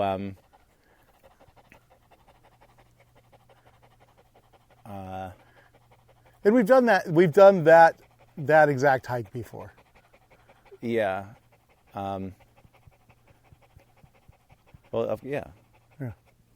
It is possible. It's just that now, I think for me, now that we haven't done what we just did, we attempted it and didn't. Yeah. If it's like, we're going to come back, we're going to do it on Thursday, my mind is like, then we will do the same path on Thursday and we will succeed this time. That's like my kind of view of it. Oh, okay. It's fine. It's just, that's fine. I guess I was just seeing that, even when I mentioned on the way up, like, oh, if we started there, just because it is a pretty intense hike, right? Yeah. It's I love it. Yeah. I love that it's that intense. Yeah. I really like the idea of just starting from the bottom. Yeah, starting from the bottom, like, because it's that intense, Instead of taking 90% of the cake, if you're going to eat 90% of it, just eat the whole fucking cake. That's just my perspective on it. That's my attitude on it. Which is not to say that you couldn't then do both. I mean, again, they're both just different ways of doing a hike, right? Yeah.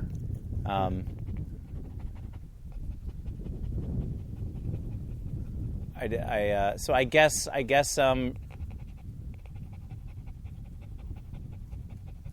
put in that way, reaching the top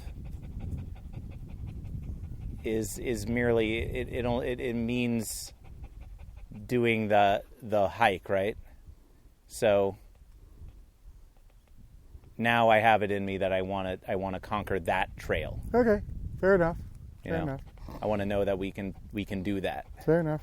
I mean, we know we can do that.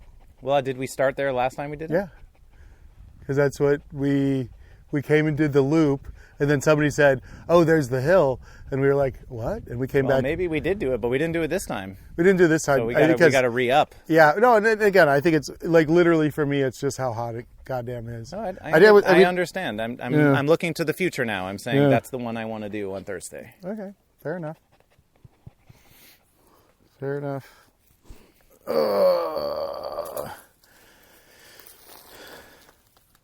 But sorry, I just had to clear the air on that. Yeah, no worries. I mean, I felt it. I felt. I was like, I mean, my mind. I have I'll just call it a criminal mind. I mean, this is what the hell is his goddamn name? His theory on criminality is that it was people that wanted to cut corners. Mm-hmm. And I see that in you for sure. Yeah, I definitely love to cut corners. It's, to me, it makes, geometry makes more sense if you follow the straightest line. Yeah, but it's just a different line. Sure. No, but I'm saying, like, if let's say... in a way, there's no such thing as cutting corners. It's just a different path. Exactly. And many of those paths, they're called cutting corners for a variety of reasons. Yeah. But,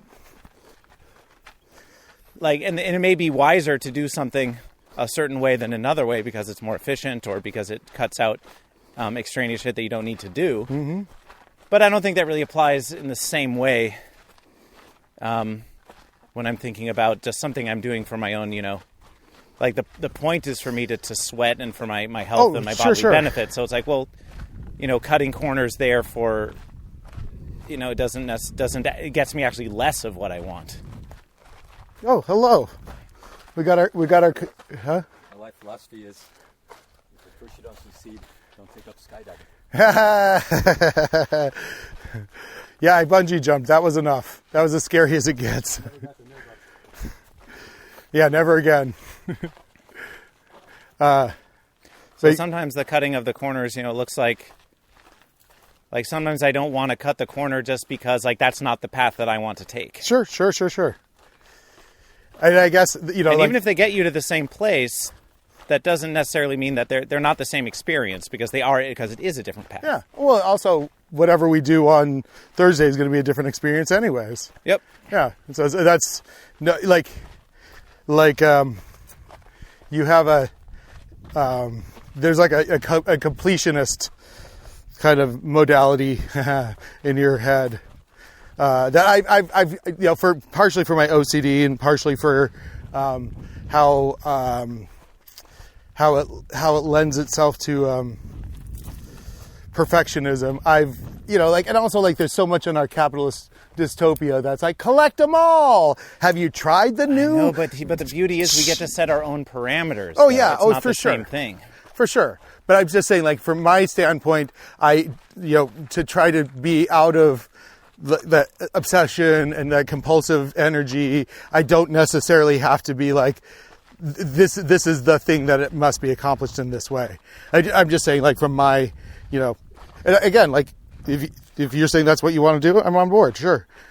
I just tend to think, if the goal was to get to the top, I'm like, let's figure out how to set ourselves up for success. Maybe, we've done it before, we can do it again.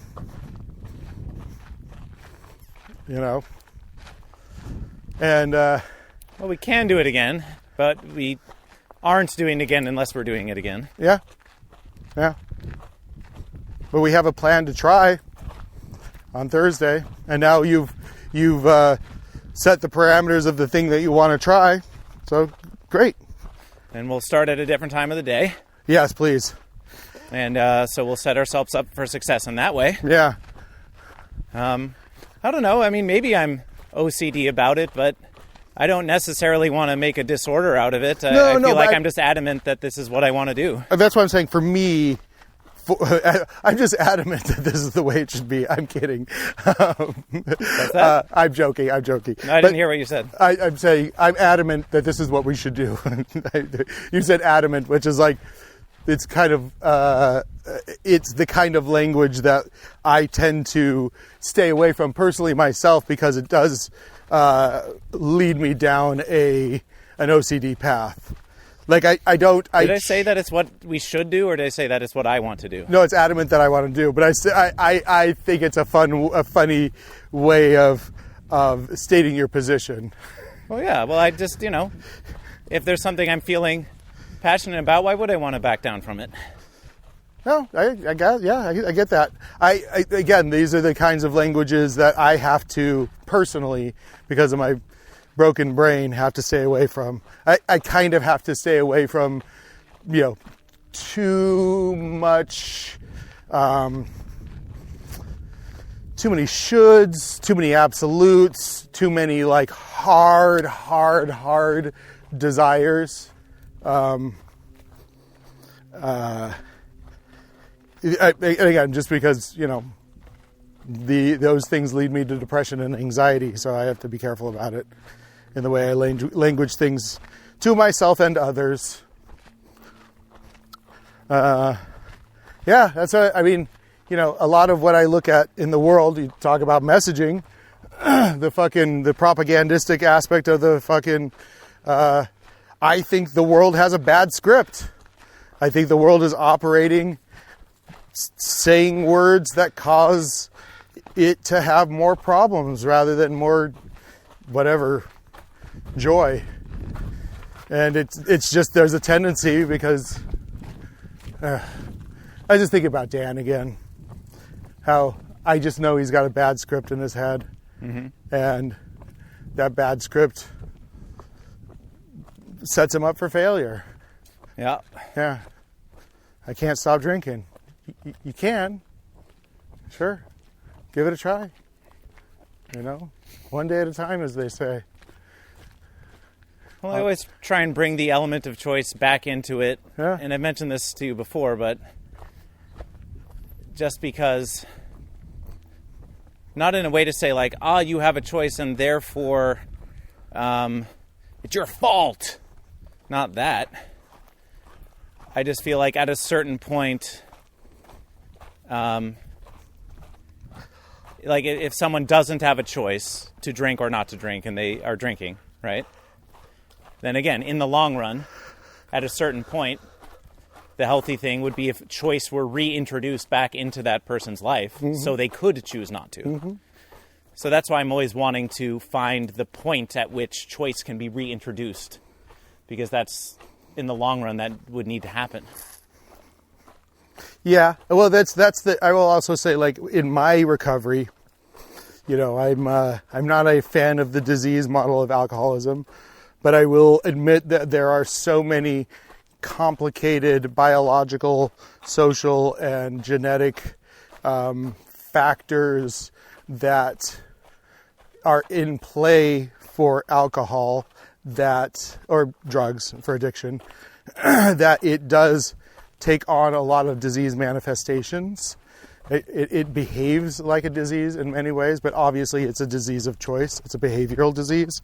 So it's kind of like, I think having people rely on the disease model doesn't give them the victory when they have decided to vanquish their addiction.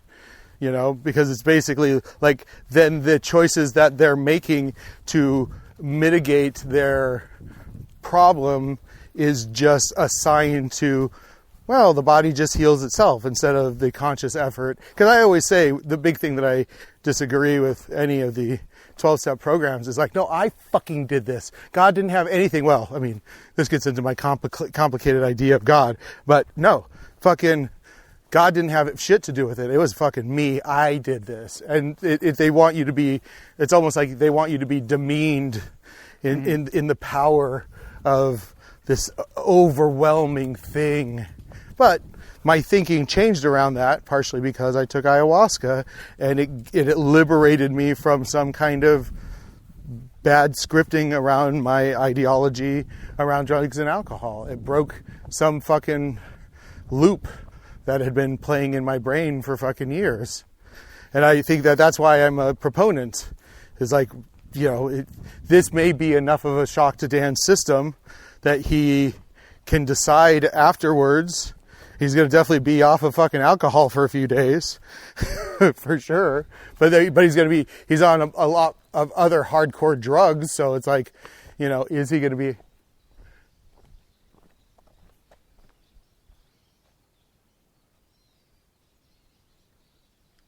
Birds? Yeah, that's amazing. I don't think the mics can pick it up, but Squeaky ones.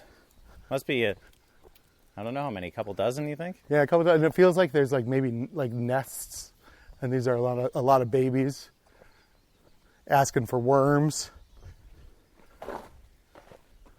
Well, I don't know if it's going to be the thing that wakes him up, but I think that having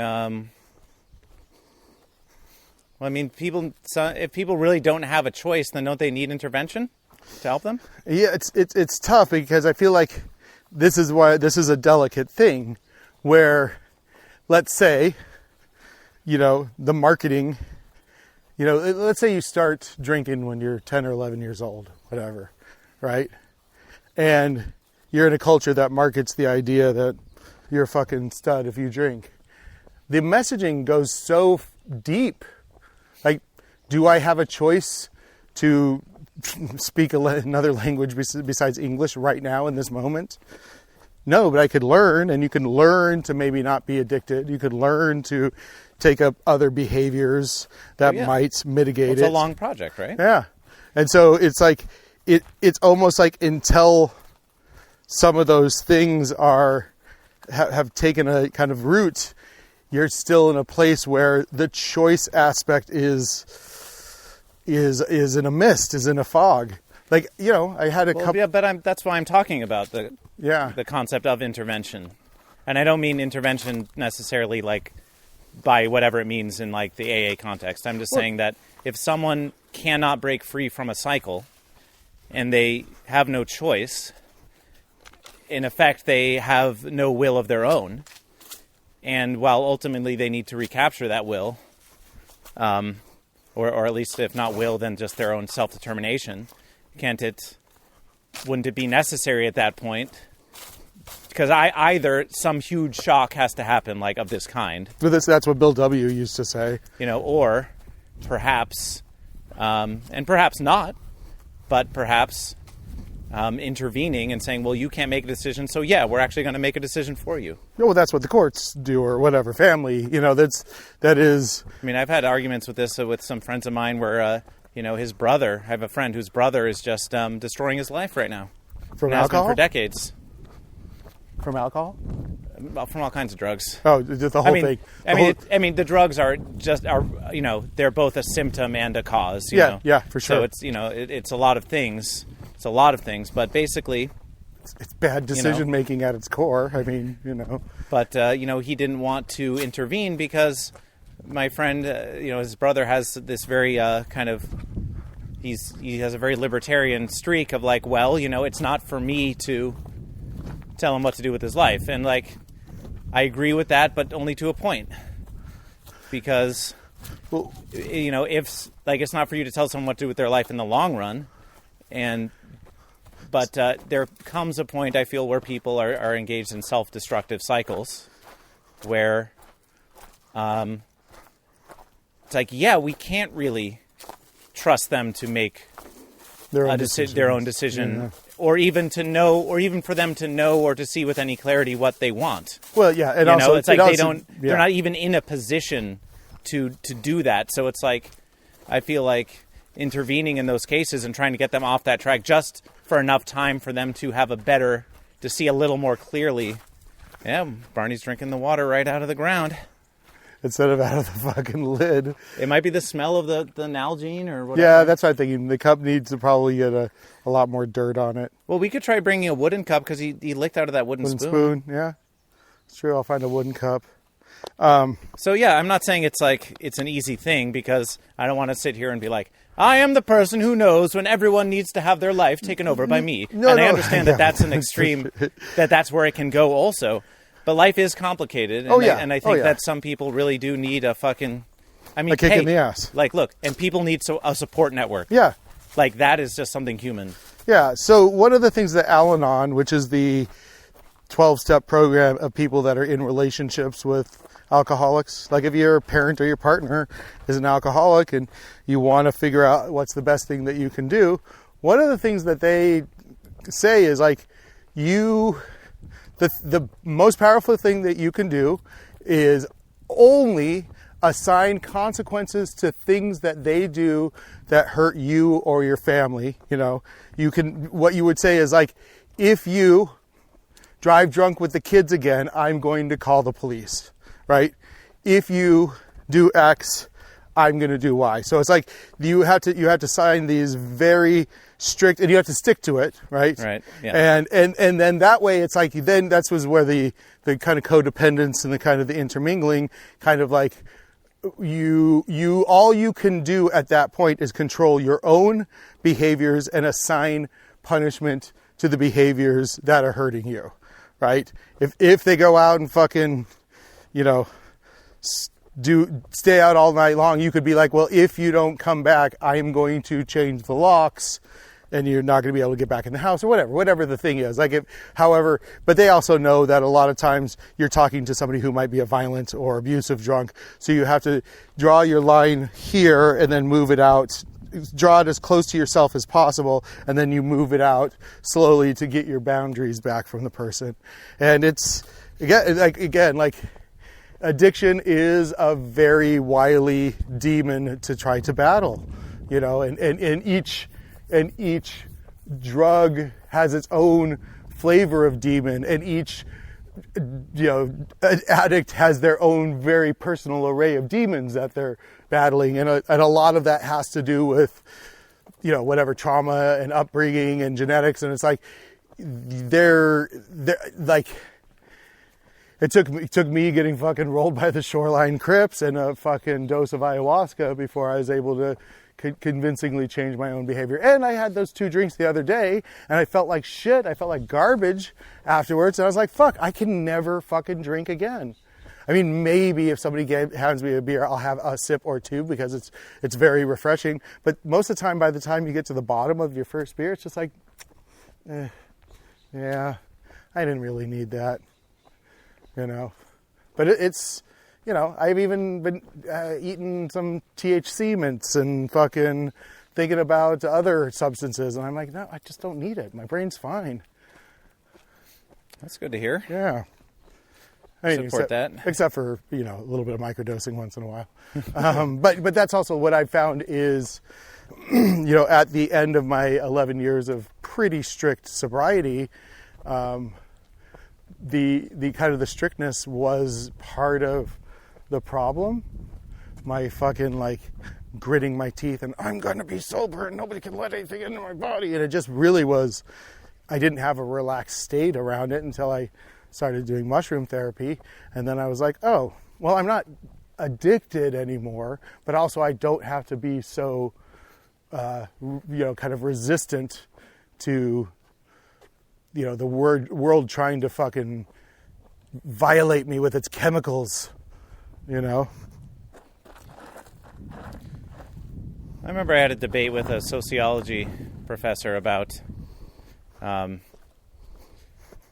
we were talking about addiction, more or less. Or we were talking about abstinence, certainly. Sort of like monks who may abstain from, or maybe we were talking about his own not drinking of alcohol because essentially just coming out of his, he's Muslim, so Oh, yeah. there's that. Even though he's like an atheist, he's still kind of Well, there's a lot like, of, you know. there's a lot of good principles inside of these things. So, I mean, swine is a filthy fucking animal. I'm kidding. but we were talking about at what point does a substance have power over you? And he was sort of arguing from the abstinence, like, well, you know, if you never partake of it, then, and you can always stop yourself from partaking of it, then you have power over it. And I sort of countered and was like, well, no, actually, you have to be. We were using cheese as an example, and I said to really have power over it, you need to be indifferent to the cheese. Yeah. Because otherwise, you're just in an inverse relationship, right? And I'm not saying that abstaining is the same as partaking. No, it's not the same reality. But in terms of and maybe abstinence, complete abstinence, maybe that's the way that works for you or for someone else, or you know. So, but just in a philosophical way, the one who is indifferent is actually the one for whom it has less power over, right? So they talk a lot about the obsession, right? In recovery. And the obsession to me is that's where the addiction, the spiritual aspect of the addiction, and then when you drink the alcohol, the biological reaction that you have to it. So it's like this, you know, kind of moral, spiritual, psychological thing that then is actually fed by the physical thing. So you get this kind of like back and forth. There's actually, it's like there's the triangle, like a fire. You need to have the fuel and the spark and the oxygen, or right. Yeah, the fuel, the spark, and the oxygen. So in alcoholism or addiction, it's like the substance is, I mean, the fire is the fucking drug. The oxygen is your obsession about it. And then the spark is actually just taking the drug, going out and getting it. And at any point you can break the cycle. The best place to break it is the obsession aspect. Fucking just deprive it of oxygen.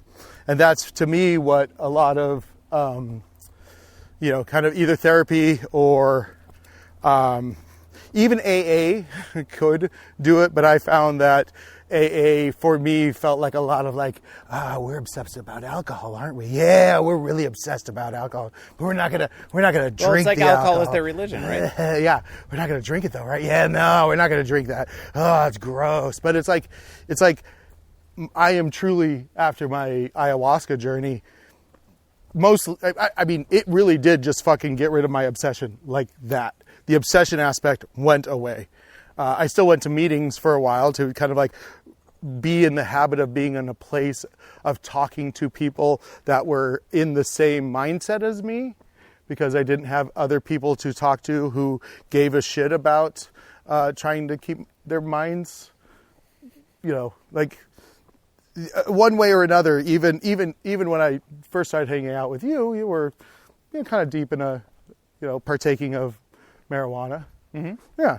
So we still got to be pretty good friends despite your obvious addiction. No, I mean, you weren't addicted, but you were in a place where if I was trying to be sober, it would have been dangerous for me.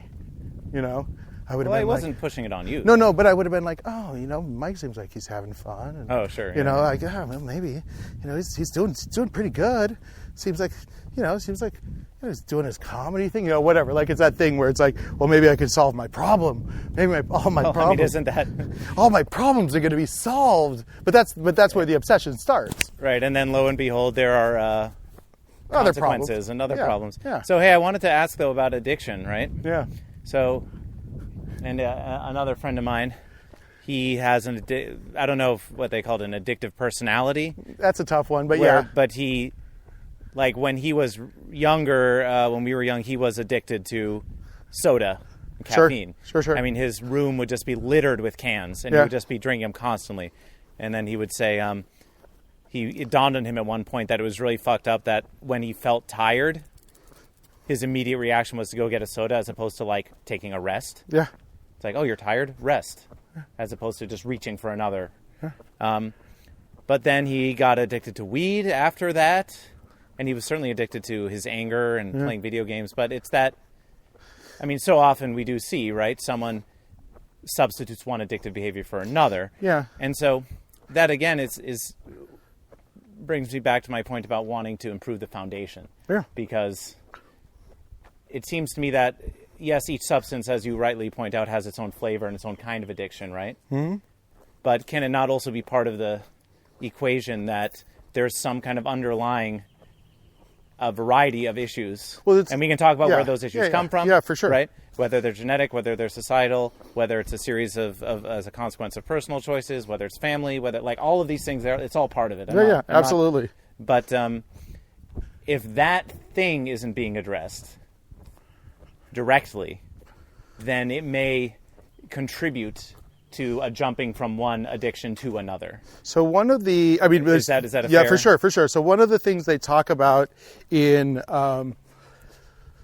so like levels of addiction, a person that is, they would consider the most kind of drug addict is a person that uses a needle to put the drugs in their body, right? Okay, Instead of smoking it, instead of drinking it. Well, just because it's the most potent? Well, it's the most violent to their body. It's the one that can cause the most damage. You can get the biggest, fucking most direct hit. Right. So what they say, inject it into my veins, is that the level of trauma and pain. Actually, I kind of want to look at these cactuses as you're talking about. Yeah, the level of trauma, because they might be peyote. We should see if there's the level of trauma and pain that one experienced that would make them want to cause trauma and pain to themselves to get the relief from that trauma and pain, right? Like smoking a fucking joint and coughing a little bit is not that much trauma and pain compared to jabbing a fucking needle into your arm. You're literally fucking poking. You're literally stabbing. You're making a new hole in your body. You're making a new hole in your body. So they say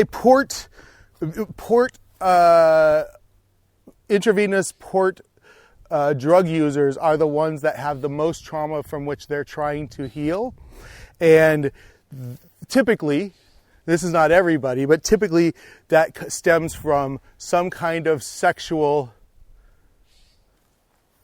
Yeah. They were like, there was something sexual. They were molested or raped or something. And that's not just them sort of saying like, it's a thing poking a hole. It must be sexual. No, but I don't think you never ever make that direct connection.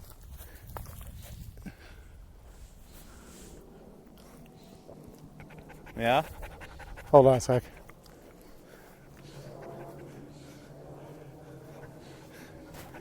Squirrely. We hadn't done one of those in a while. Yeah, that's right. That's good to do. But that, it's typically, I mean, it's not always. Maybe you fucking saw your mother die in a car accident, but it's a, like maybe you were in the car when your mother was drunk driving and you're like, yep, fucking dope for me the rest of my life. Fuck yeah, that's all I need. But we also don't know, let's say your friend's sensitivity level.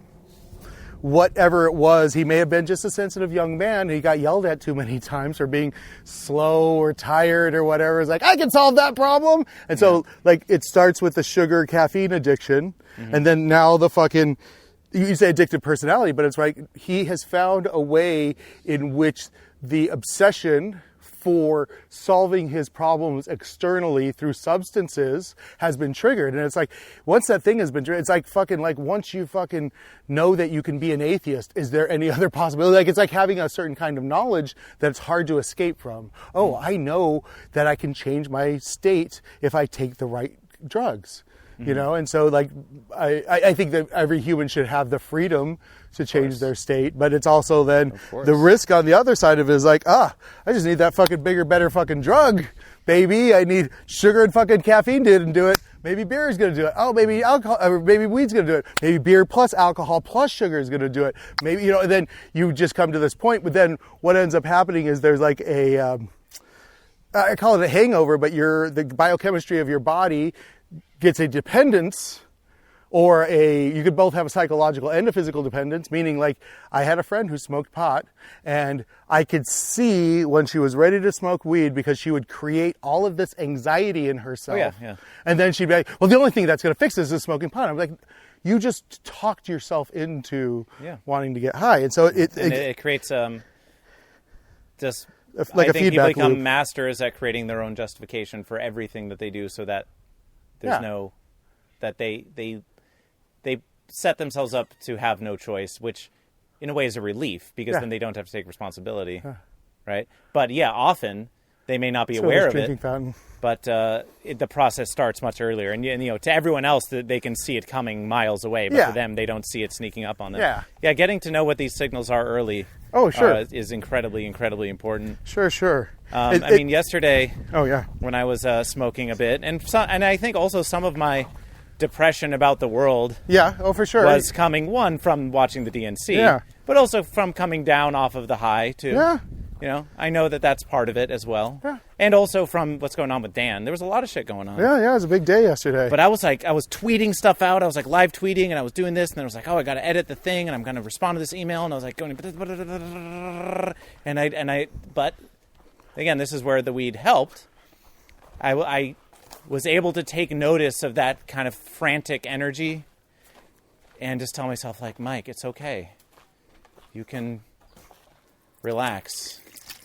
If it takes you a minute and a half to find that email at a leisurely pace instead of 45 seconds because you're trying to dart through all the menus as efficiently as possible as everything, like, I just laid back and I was just like, just took some breaths, like, it's all right, man.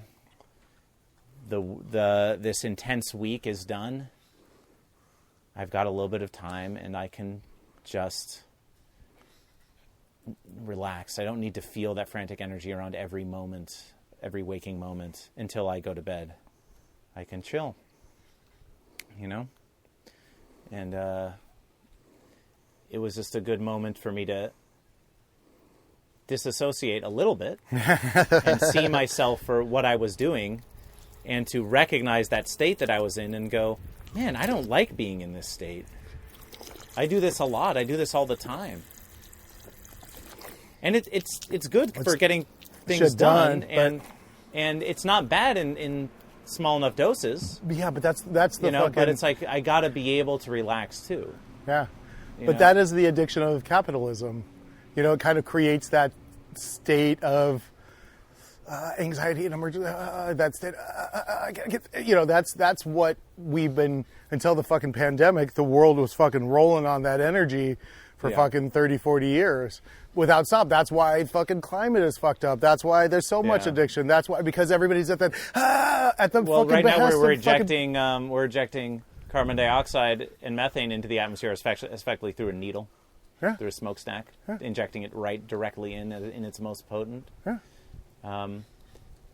Also, man, I was depressed because I felt like, okay, I'm a delegate.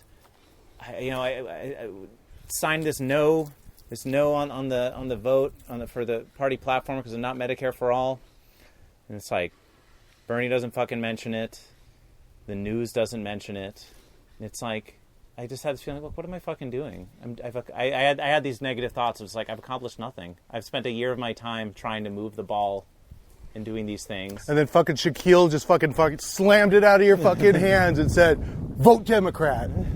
Fucking blue no matter who, motherfucker. All right, you can shut up.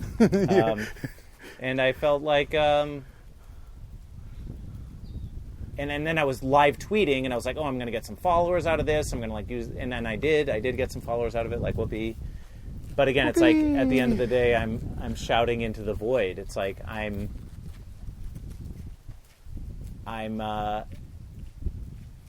it's like I feel like I'm doing something by saying all of this stuff and keeping the message out there that this is unacceptable. And I think that message should be said and should be done. Yeah. At least if I want anything to change, I think it's necessary. But, and I will continue to. And I am going to continue to be active. Because, I believe in these things. And I feel more satisfied when I'm fighting for things that I believe in. Yeah. But it just did hit me really hard as I was watching this just totally insipid program. That it's like we got to win. We got to win because no amount of influence we're exerting is getting them to change anything in any way. You know what I mean? It's just we're not getting through to them, and we're still just getting the fucking garbage as strong as it ever was,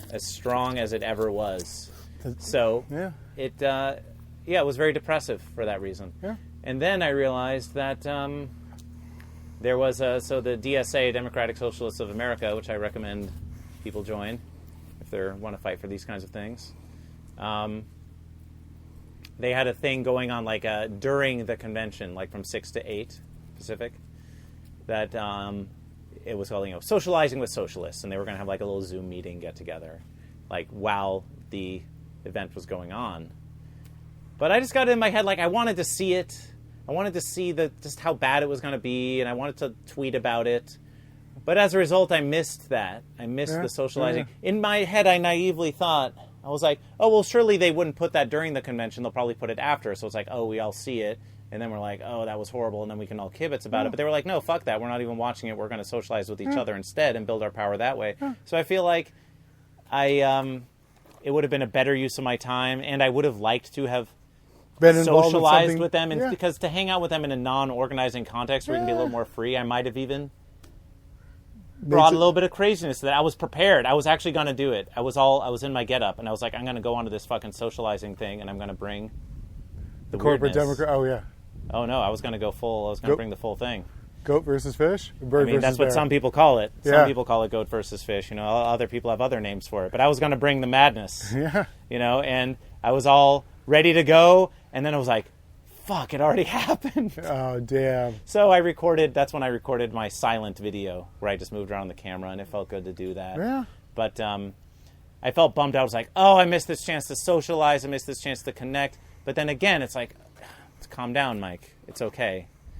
It's over. My delegate thing is nearly over. Let's reassess. And I'll have a chance to meet and hang out with them. But it does have that kind of feeling like when Ron was always feeling pressured to go and climb more because it's like, oh, I'm being left behind because other people are getting better at it. It's like all these people, they're organizing harder. They're in it even more seriously than I am. But then me, by comparison to someone else, I mean it incredibly seriously, right? Yeah, compared to me. I mean, how could I be a delegate and not really be in it seriously, right? Yeah. So, it's just a weird... So I'm at this point, this podcast is starting up. The delegate's done. Near done, and I'm going to have a real chance to reassess how I want to be. Yeah. And that's why I think when I was in that frantic mindset, I was like, take a step back. Don't just keep riding the wave. Check yourself and decide.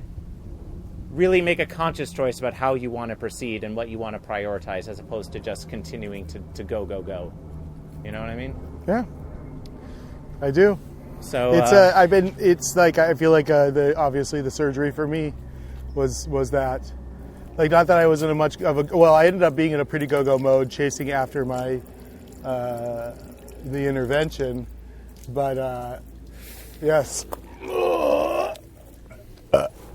chasing after the intervention, but also like the job I had was like, they create a false sense of fucking, you're always failing, it's never good enough, like. Yeah. Well, I was taking care of all the calls they came in, but I was fired for what I can't remember, like indolence on some level. I don't know. And then that also goes back to the holy chicken.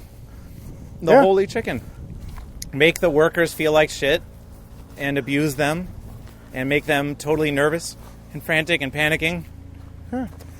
When there's no reason it needs to be that way. It's all because they just want to milk a little bit more productivity out of them. It just ruins lives. It's just ruining lives across the fucking board. A little bit more. And this, so that fucking Jeff Bezos can get richer? Get the fuck out of here. Like, it really just disgusted me when I worked at this server company that I'd say like 40% of the parts that they were ordering were coming from fucking Amazon, and that we were trying to build a product that was competing with Amazon, and I was just like, what the fuck? Like, you're building a thing to compete with these people, but yet you're giving them fucking 40% of your fucking costs. Just so stupid. But they were the cheapest, so whatever. It's like, well, Well, Sean, I think this actually was a really beautiful mind walk. Yeah. I also want to say, I want you to feel the comparison between the shade that we were just standing in just there and out here in the sun, and I am already just like, fuck this. I'm a little spoiled, Sean, because I got my hat. Yeah? It takes the edge off. I still feel the heat. I feel the heat. Yeah, for sure. And I recognize it completely. I'm I'm just as sensitive to the fucking shade as you are. You know me. I always love going for it, and so does Barney. Yeah, and I look at it and I'm like, is it really making that much of a difference? And I can't tell. Oh, I think it does. Okay. It does what make that much of a difference? Your hat. Well, I can't say for sure. Yeah. But like I said, I'm getting more shade. Yeah, it's true. is- It's true. It's true. On some level, that's got to be helpful. And you'll know because you'll try it and you'll see what you think. Yeah, I got it. That's right. I should bring, if I don't get some other kind of covering on, I'll bring my sombrero Yeah, to see how it on goes. Thursday. But hey, before you cut, Sean, Yeah. like I said, I think this has been a really beautiful mind walk. I think so too. I feel really good. We both just let a lot of emotions out. Yeah, I almost cried on this. No, No, you want to do more wrapping up? Yeah. Okay. Do. Because we haven't not even during our breaks. So necessary. So necessary. Because even during our breaks, because of just the gravity of what we were talking about, there was no mention to subscribe to gotcha. Mindwalk Yeah. Podcast, to follow Mindwalk Pod on all social media, to rate and review the podcast, and to follow us and become a patron on Patreon. Find the Midas Touch, the Mindwalk Podcast Patreon, and give us a few bucks to continue our endeavor and to get more Mindwalk post-August. August is almost done. Yep. You're not going to have all of these episodes forever, so give us fucking money. Just going to have our Mondays, which are just going to be kind of crappy because they're Mondays. No, I'm just kidding. And I also wanted to give you a hug before we sign off. Oh, with Barney? Sure. Okay. All right. Thank you. I really appreciate it.